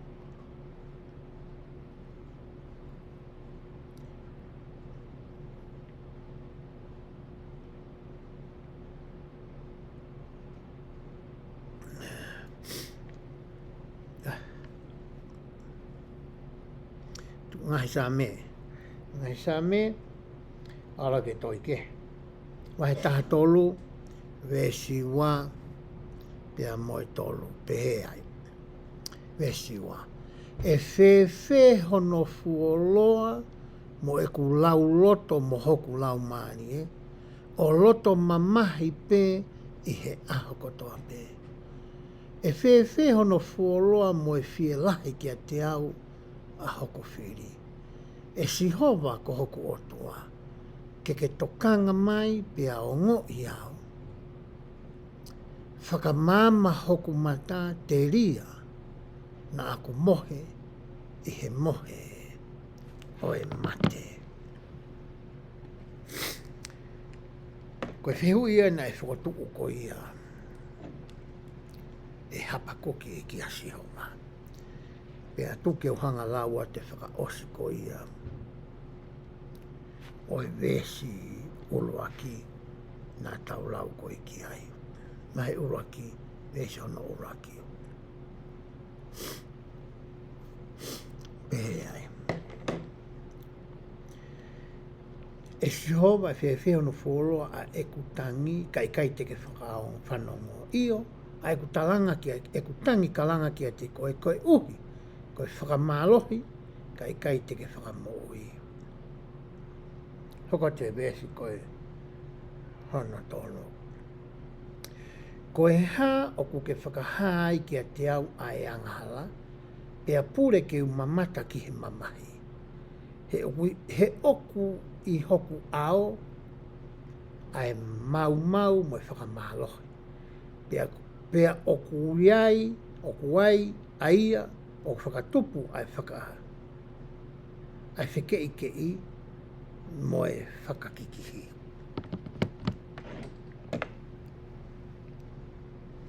Pea hoka te ves ko i hano wha.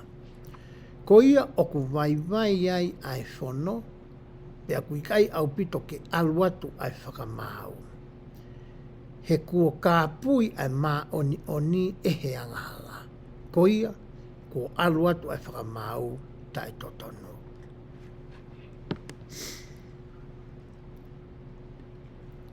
Koe foi whehu ia koe na e whai, e hapa kuki koe ki a sihova. Pe hapa kuki. Ke sio ke he whainga taa ia ko ia, mo e whaianga hala ko ia, ai whanau ko ia a siuta. Aho o kakai whiri, ko e hā hono fuoloa, o hanga tukuangu, ke nau hoko atu, i e whaianga hala ko ia. Hange koe tangi koe na e whai so samita. Koe hae fuoloa e mau tatari ki a te koe o toa. E ono hanga he kau misuri o whakamamahi i ki mau tolu. He mau nofo koe ni i misuri. Hanga he kakai koe ni o whakatangai. Ave e mau koroa, ave o mau ngahi api. Tutu ho mau ngahi api tā ki mautolo, whamamahi ki mautolo. E anga whe e mau ki tatari ki a te koe. O kui whe ia ho whawhonga. Koe whiu ia nei whai koe ni e palapita koe ni. He taimlahi e tā mo ui whaka materia koe ni. O koe ngai whaingata ia o ta whe paki mo ia. Ngai whakata ia whakatua sino, koe ngai whaingata ia whakaatamai, koe ngai whaingata ia whakaekonomika, koe ngai whaingata ia whakalaumari, koe ngai whaingata ia whakailoto, o ko ta whe paki mo ia e ta mo ui koe ni. Koe whihui uta eke, hange koe whihui nei whai e hapakuki. E si hova e o tua. O ko uro peo ki awhio i pe koe hau whaingata ia. Koe whihui e kou atu koe ki a te koe. Koe hā hono fuoloa e ko whe paki mo whaingata ia mo koe ni pea ke alo ofa mai ki a te au.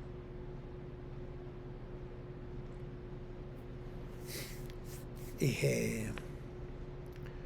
koe tangata whakau ko manako ki he mea koe pikapolo. Manako ki he wainga tenis taula. Manako pe ki u whainga he wainga ki heke. Pea saia koe pikapolo, pa nau manaka wite pikapolo, pea alo pikapolo mau pe. Oho mare pe, ki mea ku mamatau. Kai te lawa ku mako heki pe heki ono. Pea whai holo pea toe langa he pouri. Pea whai holo e ku whinga, aru ke toke tā whakaata. Tala mahe toke tā ku mau ai whai uoua ko ia ku iloa he uma koe rotator cuff. Koe rotator cuff ku ni hanga koe o aia tō uma ki alu ki o runga me ni ngai alu holo. Ai koe mea mahau inga poki he wainga pikapolo. Kai ke ngata i tue tala mahe toke tā ia ku arthritis a hoko uma. He nā wari pia ku hula hake hui ia ku uma tō matao. Moe langa pe hoku uma. Alu whakatahe langa hoku uma, me ku mate koe whi pikapolo. Ta mai toki tā ke tawha kai ke uroto ki ai. Pai whakaike eke mo whakatotolo, nā kusio ngari, o kusaiange pe ke uki i kātaki. Tau ki mālolo mai le mau me pikapolo. Kai ke uroto whi e maari, au ke unofo. Kou kore pe au ke otua ke ni tō nii. Aho ko ma ke whai mo sai. A pe whoke kia ka hinga kore ngā koe whai mo ala pikapolo. Kau koe whoke pehe anga ngā wea o tua. Nang malo me pikapolo lau mahina. Whinga i ke tokua ke ki sai hoko ma. Ia me ki whamasino na mai toke tā ke whakaonga. Mai komi e whakatotolo nā ku whai. Pe au ke tuunga kou ki lava pe o whoki. O ki pikapolo. Kau koe ke te au ai hohaa koe ai tā me ngahi ngawe olo ki he tuunga koe nei ai ki mua. Koe whiu koe ne hau ki whakaukau i he tuunga koe hau ko ma. Koe hā hono fuoloa. Pea lawa ke more au pito atu. Ai mamahi koe ni. Koe tuhe tai mini, ngari, te uwhe au pe au mo fwoi mea koe ni. O au, ke kumate. He kai toi saia. Koe whakaamo pe, ke alpe taimi, mo ne toi si hifuange. Koe whihuia ne whakotuu koe e hapakoki ki he otua. Ke sio ke vese hono ni ma, wasia te ki whakailonga koe ni, i mua he vese hono ni ma. Koe hinga ki whakailonga koe ia ia, koe ngahi vese kon te taulau ki a ia, o kui kai koe hoko atu ia ai vese hono whaa. Koe lotu whukena e whai e hapakuki. Koe tari e nia, oku o mai koe e he otua ki a hapakuki. Te tau hoko atu koe ki ai. Pehe vese hono ni ma. Koe tari e nia e otua. Wakai aki moutolu i he ngahi hi teni. Pea tokanga mo ofo lahi. He teu whai hanga aue i ho mou ngahi aho, e kai te moutui ki ai. O ka pau e tala ia kia teki moutolo. He wakai o kou whakotuu hake ai ka kai karitia.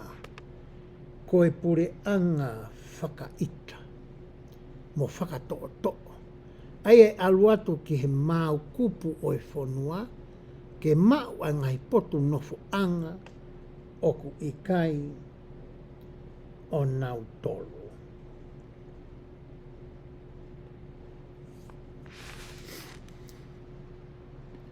Koe tari nai whai koe e Sihova ki hapakuki. Ka uhinga kau karitia, koe puri anga pāpilo nei. Tange o tua. Wakai te ngawe aki ai kau pāpilone. Ke whakahoko aki hono tau te ai pure anga o siuta. Koe uhi, ko e nau talangataa, ko e nau rotu o tua tamapua, ko e nau malamalaki whai masiwa mo paia, ka nau tu umari e makatuunga i he kakai koe ni, ko e nau ngahi whi awaki, mo e hāfua e ngahi whai anga hala ko ia naa nau whai. Ko e hanu whokia nai whai koe. E anga whi e teke kei sio kehe pē, kai teke sio mai ke whahinga tōnga mo ui ho o kakai.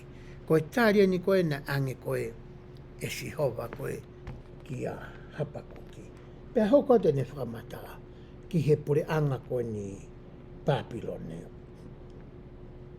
O ku whakairi whia, mo whakamana wahe aki nau tolu, pure anga Papilone, ko e nau whakamau, mo e nau e alu atu ia ki a teki nau tolu. O ku ve e mawe foki e nau whangahosi i e whangare pati. Hangai o tua whakatātā ai kautau ko ni malohi mo e wawe ko ni kautau ko ni Papilone, hangai whangare pati. Pea o ku whekai i he whangaurofi o e efiafi. Pea ko honau kautangata he kahosi e mawhola aki nau tolu, pe e hau aki nau tolu mehe mama o, te nau puna o hange ko i kare o ku whakawawe ke kai. E siwa, e hau aki nau tolu ko toa pe ko e whakamalohi, o ko komo hake aho mata, o hange ko e matangi hake. Tau whaatānoa ke he east wind, ka pau ke nofo i California ko e Santa Ana winds. Ko e ngahi matangi hahake, kuni e mai ngahi haha o e ngahi mahaki, ko e tō e ngahi honge ki he whonua. Hanga ehe o tua o ngā eke ngahi mea na e anga maheni ki ai kakai isi reiri ke whakatātā aki, ai whahinga whainga taa ko ia, mo whainga taa ia te nau whepaki mo ia, i he taime laka mai ai pure anga Papilone ki he pure anga siuta. Ko tangi whoke, pea mo e whewhi nai whakotu i he tangata koe ni, ke na whearea aki mo tauwhanga tua ai pea mo e otua. Koe taria na ange otua ki a te ia, i he uraki loto koe na ane whai o tau tala noa koe ki ai. Pane hangarea o mai, angai whakamatala koe ni o ko rau atu. Ke toi whakapapau ki he atamai ko ia, pea mo e loto ko ia, o e pure anga siuta, ke nauhanga i loi ai mea ko ia e hoko kia ki nau tolu. Ka pau te nau ke i viritaki ai pē, e he tō onga mo ui ko ia na nau whai. Sa, te ke lau rewa e koe toenga ko ia, tāri ko ia, nai whai, e he otua, e he uraki whehu i peka uraki lotu ko ia, nai whai ko ia e hapakuki. Matui na tau tala noa whoki o pehe. Ko e tau lotu, ko e whaunga ia o tau whangatua i mua tua. He ko atu e tau ngai whehu i. O atu ki ha tau whaingata, o atu e tau whie mau, o atu moho tau loto. Mea tau mamahi ai, tau talange ki ai. Pe tau whakaongo ke whai mai ene tāri ka te ki tau tō.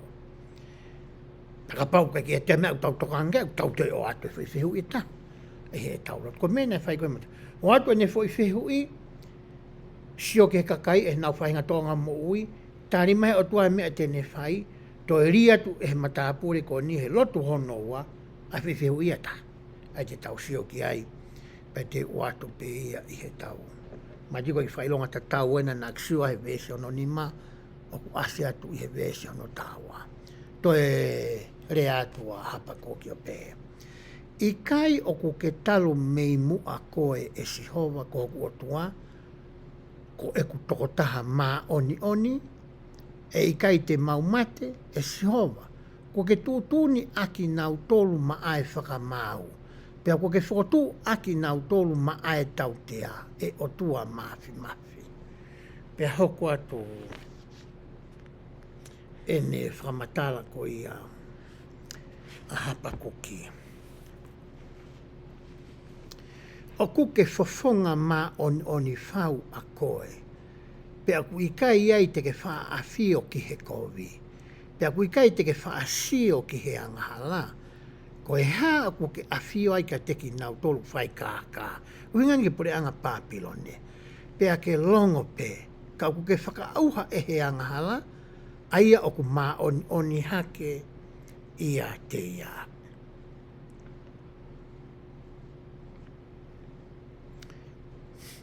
Ko e whamatala e ko e whiu ia koe na e whai e he matapore ko ni. Atu ka whiwhi uraki, tari mahe o tua e whiu i he whonga ko e kai whi maari e ki ai. Talange e hapakukia. Pe hau koe o tua koe uke mā oni oni. Ko hea mea ki o mai e kau whai anga hala koe ni. Ai kau pāpilo ne. Ki haa whai anga hala koe ni ke ni hanga tau te au ki mautolu. Tokua ku mau mā oni ange mautolu ia i he kau pāpilo ne. Ko whiwhiu ia ne te whakotua tu koe whika ua e he tangata koe ni ko hapa koki. Pe hau koe te whakamatala koe ia ai vesi.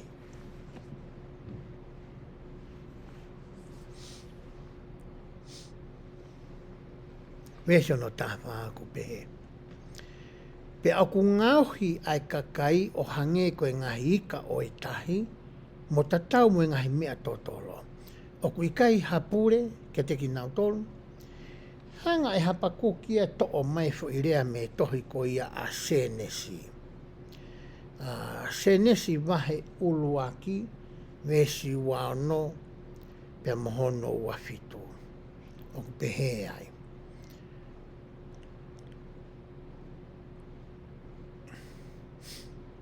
Vesi wano, pehe ai. Penai whafola e o tua, ke tau ngahe tangatahi o tau tatau, mo tau anga. Taka nau ka pure ke ngahi ika o e tahi, mo manupuna o e ata, mo e whangamanu, mo mamani ko toa pe, mo e mea totolo ko toa pe, o ku ngawe i he kere kere. Ko ia na e ngauhi e tangatahi o tua hano tatau, pane ngauhi e tatau e o tua, pane ngauhi a ki nau tolu ko e tangata, pea mo e whewhine. Ai aku tala noa e ni ki he whakatupu, na hanga o tua ngauhi ai mea ko toa pe, pane hanga rewa o mai ai tangata. Pe koe whahinga o e tangata, ke hoko ki nau tolu koe pure, ke he ngahi mon manu koe e tange e he matapure ne vesi koe nā tau lau ki o lau peke tau toisi o ki ai. Nani hanga talangi. E vesi koe hono taha. Tawha. Behe ai. I kaina ke hanga ngauhi e tangata, ke pure ia ki he whangaika me ngahi ngāwe whakamea a onima, ka ke o mai e kakai angahala koe ni, pe koe kakai a koe ni ku maurereang matua ki nau tolu ke whakaauha, pe whakahoko a ki aho tautea.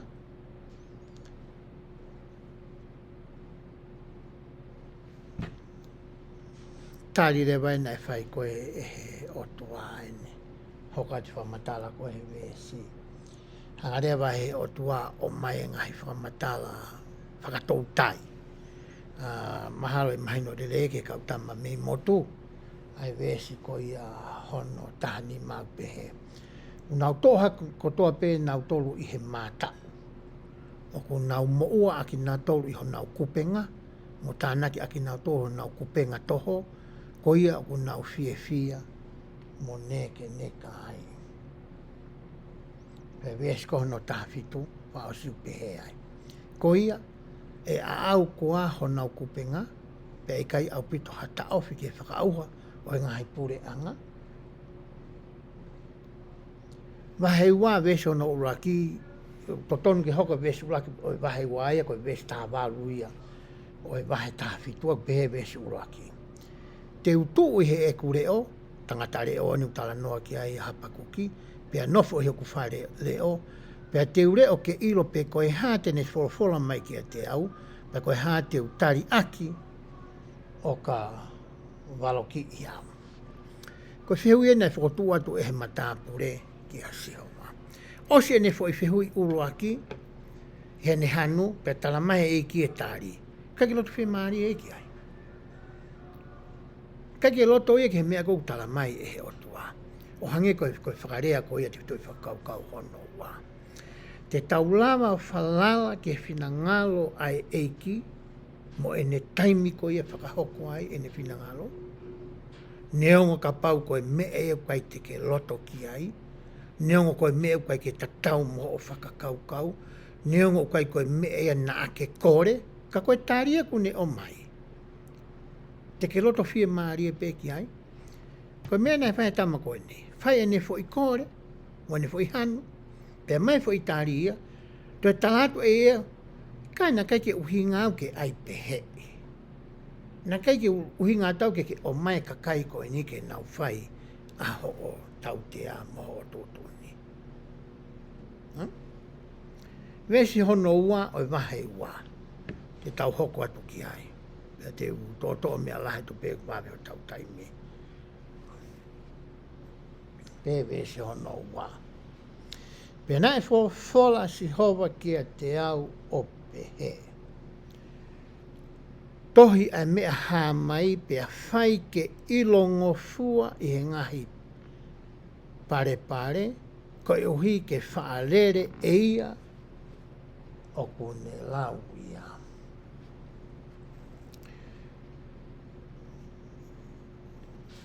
Hanga he o tua mai fo i tari ko e ni, ai ni koni o amanake ni toi o mai koni ke whiwhu i hono wa.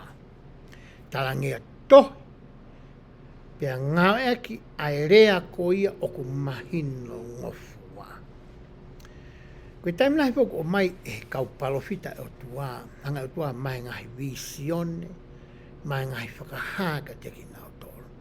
Pea toki mea rea palofita he taimi eni i, kwa ngai o tua mai ngahi whakahapa, ni o mai mo rea koe ke whakaao ngai.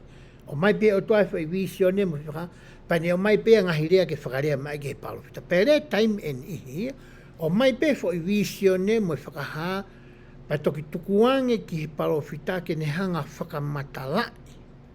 I he rea whakafonua pe koe rea ko ia, ke mahino le rei ki he kakai o e taimi ko ia. Pe kai ke whangatangata pe ki he kakai o taimi ko ia, kai ririu mai ke mahino ki a koe pe a moau i he ahone. Ko uhinga ia fo i whakamatala ko ia i he vesi hono wa. Na e whai ko ia ki a hapa koki. Pe hoka tu he vesi hono tolu. He o kutuku ai mea hā mai ki ha kuonga kuo kotofa. Pe e rea ia i he ngataanga ka i kai ke loi. Ka pau o kutua ia tari ki ai. Ko e uhi e hoko mo oni ia e i kai tua ia. Ai ki hiki, pe ai ke mahino. Koe mea koe ko urea aki, ko pau ke hoko ia. Ia i taimini na angari tuai. Tari pe. Pe hepo ke taulotu he taimini. Tauloto tau tolu ia ke aluatu pe koe fo i lotu pe tari mai leo. O te ki toi whakatoloi. Koe mea na kou fie mau kou talatu. Koe haa mea ke kei. Tari ki ai. Ko tari ki ai. Pea whai mo ke tari mai a e kurotu. Ko mea fotu mahi vesi koe ni. O ku ke mau ai malohi mo iwi, mo e whaakataki ko ia ke tatari, pea ke tui pe mo whalala ki he otua, Peko ospe hawike ia taha, peko aho taha, peko hoa taha, peko mahina eua, mahina tolu, koe te ke toi tāri koe, o ke fiu koe he tāri. Pake ta foki koe, ta me o toke pē koe ia, o, ta kui kai ke whanongo mai o tua ia, ke he kuroto. Ia te mini kuni o stari mai e ia. Ko koe puti hango whato ngai peke iroi koe tāri e, ko ngā koe mea koe te ke loto ki ai. O kumai tāri o tua ia o ke hea me mea ku ke loto koe ki. Hango mea nak whakalawi ke te mna ku witai ai. Ko hoku loto au ke witai pa o la ewa. Alo sio ngai alu ki whanua ki Isileli. Alo sio ngai whi tuko ni whai ke tā noe po. Alo ewa ki Pāresi. Ewa ki Pitania. Whaama ko ewa ngai whi tuko ke. Ko e ku loto ia mo whakamu ia. Ko ke he tāri ia. Tala mai e ke kai. E ao ngange ho taimi mo tari niti. Ko o ato whakamopuna toko walu ke mongafu. Ke whaka ao ngā e ki ai ho tau kei. Ko o atu mai taimi ke nofua he ngā ue. Ke teu i ai a ngahi re soni ko ia haa mui mui a te au. Ke wahe ia. Pea mohani eke. Ko sila e honi koe tāri e ki he kuloto. Neong o kui kai koe mea kuloto ki ai. Ka ko whie maari he ko ilo koe tāri ia. Koe whihu ia kufotu umai koe te toi whakaukau o no wā. Ko mana tu he taim koe na ki puke ha kuhoa. Pea whai koe fo i tangi mo lotu. Mea maari na ane tāri mai. O whakatatau mo e whakaamu. Maha kuloto. Pea ko whakawhitai mo whamalo ai ki he otua. Koe alofa. Na ane whai ki o mau ki whamiri. Koe hau whoka. O kui kai ke mālohi ia. E seas koe no sisuklais ka mai aki moini. O kou kore. Moku mari, e he mo e pōko tōpe. E he tangi koe i he lotu. Ke tāpo e kina mo e whoha koe ni, mo e ofe fine. Ke na mana tui, ngahi ako naki nai oangi, ki a ki naua i he na kei tupu. Ke na whoki mai, ki he siasi, ke na whoki mai, ki he otua. Taim nahi ko whahangi au ko hapakuki. Mo sa samita, mo lawa sami. Ko e hono fuoloho. O tae tarima. Tae kuko. Ko hela ia he ngā au he siasi. Ko hela ia he mateaki. I he ngai whatongia ki he kehe i he lotu. Mea nihi ukai ke ongo ki ho whina ngalo. A e kukore. Mo e kutanga. Mea nihi ukai te hanga whafuki mai e whanau. Koe whihu ia koe ni. E whotu mai hapakuki. O ko hoko ia ki au. O ko hoko ia ki a koe. Koe tau whangatua u tau whai pa moi o tua. E he ahatakita. E he ngai whihu i u tau ohange koe ki ai. Hako atu e tau. E tau tala noa ki he wesi wahai ko ia hono. Hono wa.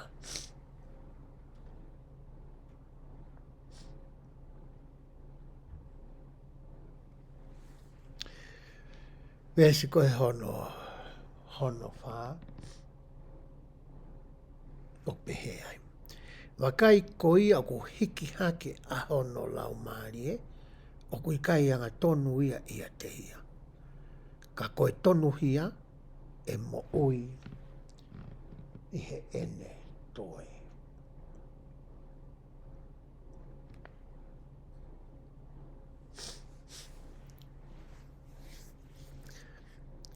Hauka te whamatala ko ia ai vesi.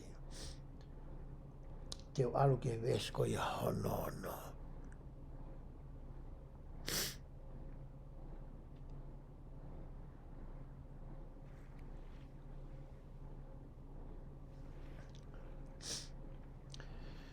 He hiri ko ia whamatala ko ia tarena e whai ko e he eiki. Wesono whapehe wakai ku hiki haki hano lau maari na ku lau atu. Pea koe wese ni hono ni ma. Koe mooni hange koe tangata o kuangahala i he waine.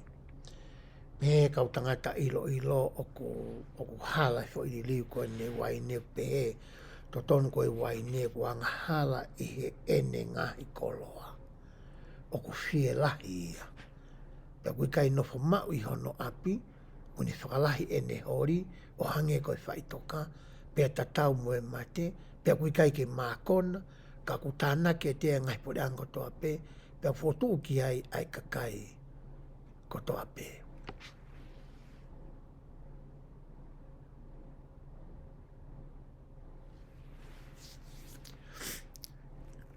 Koe whamatala e ni e hapakuki. Ai e whainga toonga mo ui mo ulunganga ko ia. Oi kau siuta, oi kau sileri. Tembo mai na ngai koloa. Kamata rewa ke nau whiala. Kamata ke nau hiksia. Kamata ke nau siolaro ke masiwa mo paya. Peko tui ka pau te ulawa te wesi hono no. Pehe ai. E kai to'o hake e ki nau toluni kotoa pe ai rea whakatata ki a te ia. Pea moe rea tau kai ki a te ia pehe. Ke mala ia ki a te ia o whakalahi aki aia o ku ikai a ana. E whewhe hono fuoloa. Whewhe upena ni whae kamatanga. Pea ke te ia o whamamafa aki e ia ai umea matolo. Whekai whairea konu pe mala ia ki a te ia o whakalahi aki aia o ku ikai a ana. E whewhe hono fuoloa. O ku hinga e nia ki he anga ko ia o e whiohi whakakainga. Nei tōtō ne Mosese i he tohi ko ia a te talo no me. O whikau aki mo e whaunga ko ia. O kai ke totonu ke tau nofo whakakainga, ke tau tuu maari he tau hanga o ngā aki e kakai ko ia tau whangatoko uapu ko tau whangatua whawhine. O tau ngā aki ke tau mau e tau mo ui i tau hanga o ngā e halai aki ki nau tolu. Hange koe ni. Hau hataha o kore mai ki a koe ha se niti. Ko hinga ko ha mea utokanga ki ai. Ko hane ngāwe ke whai, pe ko hane ki business ke kamata, pe ko ngāwe ke mbaka hane mea kwhi mau ki maa hane mo ui. Pe a osi koe kuhanga ko o atu koe mea ko ia. Ki he tōtaha ko ia. Pau hanga rewa e a uia o tānaki kia i hawhahinga tupu. Ki he mea koe naku o ange, e whainga tā i ai e tangata ko ia. I he, ko te sio koe princess ko e kausiu i he ahoni, u ke he matau tolu. Ko hinga ku te sio ke kausiu nau whainga maari e pehe ai. Ko te ngu whaha nau business. O ku hala male kausiu ke he o nau invest ai, pe ku nau whakaho mai nau ngai tōla ki ai. Pe ku nau eke pe nau toi ki pe sete ta, ki pe sete tolu. O e mea koe na nau hanga whakaho. Ko hungangu na ulai ka pati nau eka pe sete wanima pe nima no, e mati business i e tamasiu koe ta. Kai mai pe ki i pe sete koe, kai lawa ke whakakake kake hake pe whakalakalaka business i ki a tuung, ten toki lawa ke totongu katoa mai. Uhunga ke tā noa e wesi koe ni. Koe ngāwe koe nei whahe matakari koe ni. Koe nau hanga o ngā ake kakaipa nau hanga o ange ngai tupu. O koe ke lawa i kakaia ke totongu. Ke makatu o ngai e nau tu maari. E ta whaake tā ia. O hanga ni he tu ngā ake ni toko lai whunga tai totonu. Ke nau tokua ke nau maawaha tunga whakapaanga o toi lele iange. Pe toi lele iange business o ku nau whai. Pe toi lele iange ngāwe o ku nau whai. Hange koe ni. Ka pau te utala noa koe ni.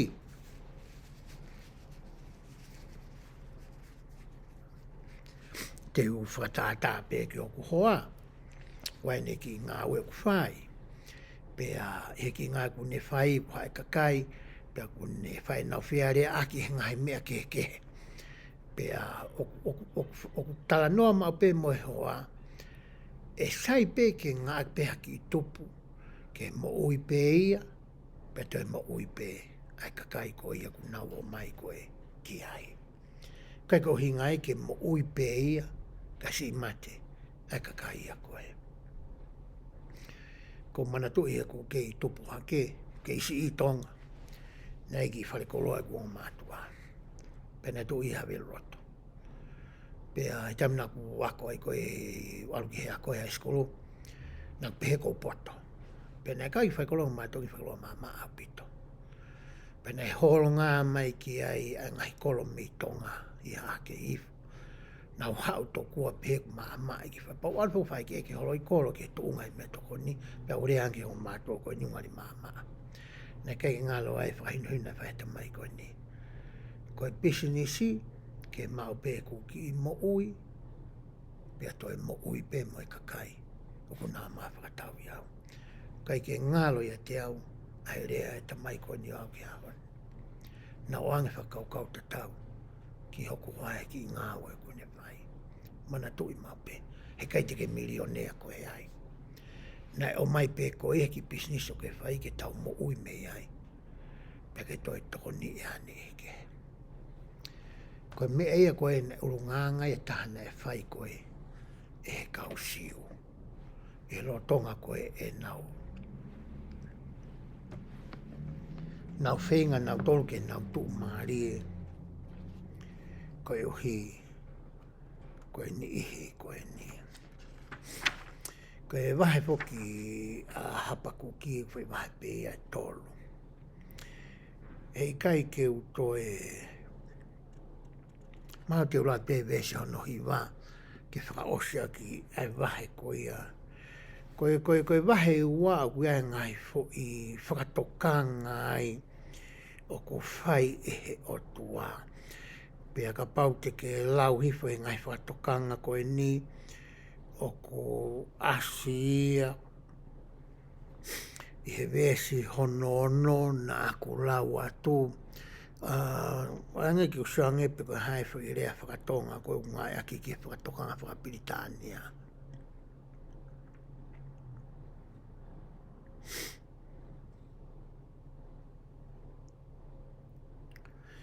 Ta koe whoi rea koe mala ia. Wangai whoi mala ia tala noa ki ai e tohi ko ia hapa koki wahe ua. Hei kai te utoe lawe au ki ai. I he wahe ua mo e wahe tolo. Te ke lau koe ki ai koe ngahi mala ia e na e whai koe e siuta. Na e makatu unga i koe hou hau mo e hanu ko ia. Ai hanu ko ia a hapa kuki ki he otua mo e hou hau koe ai otua. I he vesi hono hiwa te utoe lau ka pau koe mala ia supehe. Vesi hono hiwa. Ke mala ia ki a te ia o ku manu ke koloa kovi ki hono whare. Ko ike ne ngahi hono pununga ki e maalunga, ke whenga ki arua maalunga nge pato sainga tue take. Ko e whakahauwhia me mala ia o e kovi. Ko whoi mala ia taha wasko ia. Peka pau te te arifo ke vesi hono. Ko vesi hono hiwa au tau lau koe ki ai whoi mala ia ko ia.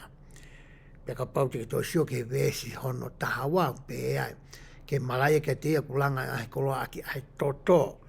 He kai ke utoe lau ke ngai malai koe koe konga koe te ke lau koe ki ai. Te unofo pe i he wahe uluaki ko hono uhinga koe fo i lotu ko ia mo e hanu na e whai ko ia e palofita ko ni ko hapakuki. E wahe uluaki. Pea te uto'o mai mi he tohi ko ia. A tānie la, pea koutui koe kuto'o mai pe ki konga koe ni, a tohi a tānie la, pea te ulawe ki fui whakaukau whakaosi, pea koutui rewa ku whiunga, ai e tautala noa ko ia ki he laukonga o e ahoni.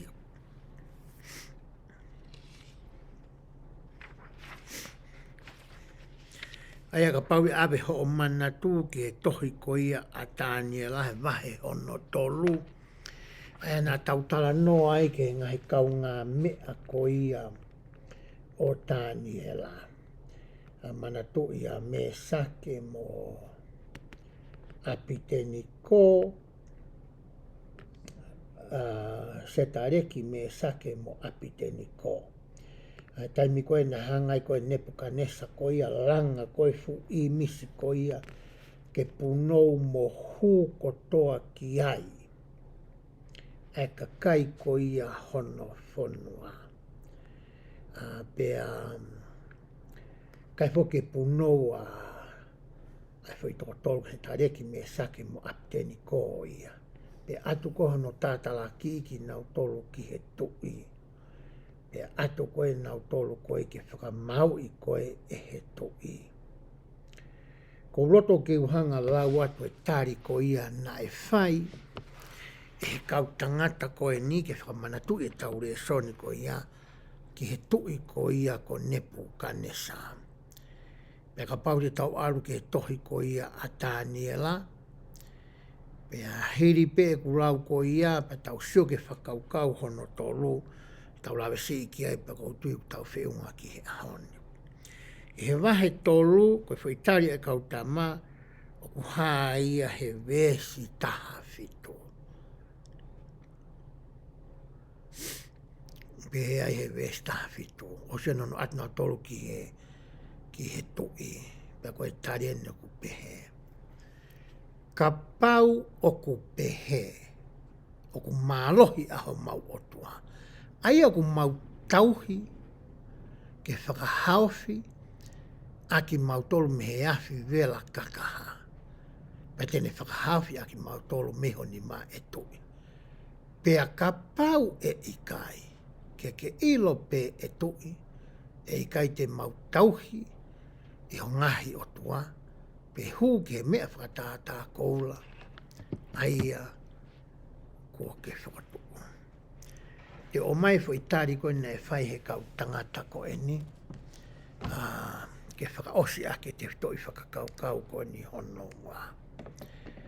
I lo I rei he kau tangata e koe ni ku mālohi pia mawhai pia o tua ke ne whakahau whiki nau tolu. Peka pau e whina ngalo lei ke o tua tene lava pia whai e ngāwe koe ia. Peka pau e ikai. He ikai pe ke nau tafoki ai o lotu o tua pe hu ke fu mea whakatata koe ni. Koe mea kua mai te toi whakaukau hono wā. I he tau whangatua moe o tua, I he ngahi lotu o ku tau whai, moe tangi moe kore o tau whai ki a te ia. Pea ka pau rewa tene hanga o tari mai. Taos ilo e tau ne malawa ia ke whai ia. Ke ne whai pa ne tari ho talo tō moe ta kore. Ka pau rewa tene tari mai. O hange koe koe ta tui moe ta ilo pau. Pea ta whie maarie ki ai. Koe taimeo ton ke osi ai e te tau whangatua moe atua. Taimeo ton ke osi ai e te viritaki. O te hoko atu e te kore. Hange nei whai so e sa mita ko ia. E taimi ko ia. Nā ne kore ai ke awela I pēsi ko ia e te au taha ono. E taimi ko ia. Ne whikau I pia kore ai ke awe ko ia. Ke pehe tokoa ke awe ke sio ke ai kau potope o moone mea ku ne ririu pe ikai. Pe mai pe tari kai ke iwiri atu pe. Koe mea wako I tau tolu ke e hapa kuki. Te ke tau whangatua moe o tua, te ke whewhainga moe ia, I ho ngai whihui, mo ngai mamahi, mo ngai whengataia. Pa te ne talat ko pau koe te ke whiloto, te whiwange, te whimahame ke to ilo whalahi ke, to e ke atu. Pa ko taimi kotoa pe te ne o mai ak mahino koe tari ia. Hange koe lau koe ne kau tangata koe ni. Whie maari e ki ai. Pea ka pau hei kai te ne tari atu. I he whahinga taimi te pire koe o ke tokanga ki ai. Koe o tuai koe ne taimi te pire ana. Paku ne awhio e kamata a ngā ki hei kuanga. Paku ne tuku mai ngā hitari koe ki a koe o whakatatau ki e ne tokoni I koe a koe mo ene lelei koe a ki a te koe I ho whanonga koe I hala whanonga whakawa I mo I whakamatari koe ni. Koe tāna whatonga, ne awhio e ia. Toko mai pe fo I tari I he taimi koe te ke whie maoai. Ne ongo ho viritaki atu koe a ki ai. Tene mai pe e tari. Paka pau koe tari ia o ne o mai pe o puke loto ki ai pe ikai. Koe whie mau ia ke whie maari e ki he ne tari. Whalala ki ai. Tui pe ki a te ia.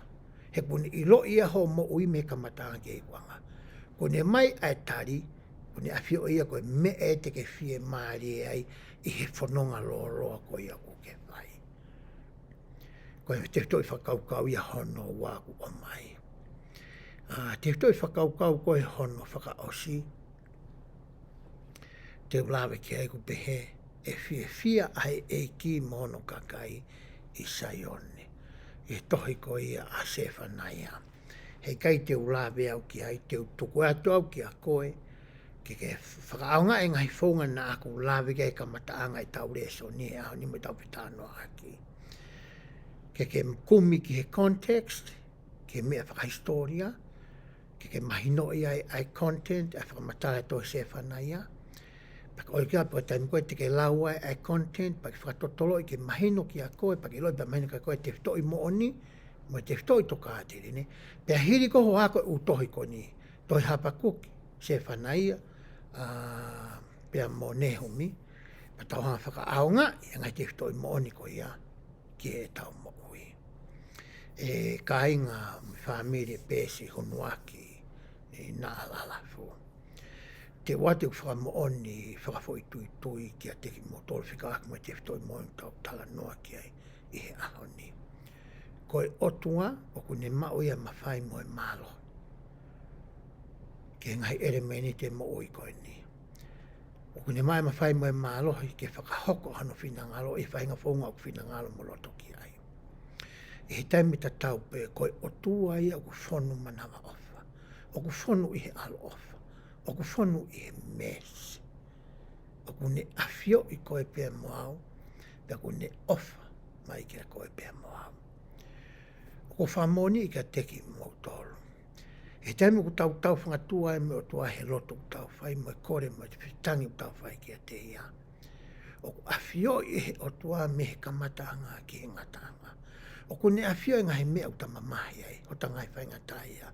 E ta ngahi hori mo ta ngahi whie mau viviri. A whio i le rei pēa e. Ka kune o mai pēia e ne tari i hono taimi te pire a ana. He koe mea ia sai ki a koe pēa moau. Pe he taimi ko mai e tari, ka pau koe mea kai ke talo toki ai. Ta tui pe mo falala ki a te ia. Ta tui pe mo falala ki a te ia. He ko ia ko ta unga anga ia. Ko ta malu anga ia. Ko ia, tene hanga o mai fie maari e moe no ngā moe meri no ki a koe pēa moau. Pe hange e koe ke te toi whakaukau whakaosi. Ta ilo ia e taimi. E hanga e otua o whakotu. Pea o mai hono pore anga. Pea o mai mo Saione. Pea tau fia whakataha i pea moe otua. Ko kore ke otua ke nenga tāpuki nā ki mutolu. Whakalahea te ngai koloa ki o mouni ma. Whakalahea te poto mo ilo. Ko hinga ko e aka mo whatotolo ko mo whai. Ko whamoni ka teki mo tolo ka pau te tau whakaonga ngai whaunga nā kutala noa ki ai. E toi ifuangi. E hoko e tau whua tau kai pola. Koe ke tau toi ki kai bepa tau laka. Tau to ke tau tuki lalo kai whakarelei. Pea tau kai mamari. Pea tau ifo ai kai o tau whai. E taim te tau ngā ke whaunga nā kutala noa ki ai e ka matanga. Tawhtanga ka honi. Ofa ki hanga tua tāpuki na ki mautolo, a ke mo uilele, mo e mo uifualoa, mo e poto mo ilo mo e koloa. Ko i ko mahe whatongia ko mahe whamiri, ka maafo ke whanua mo e siasi, e hua whasisu klaisi. Amen.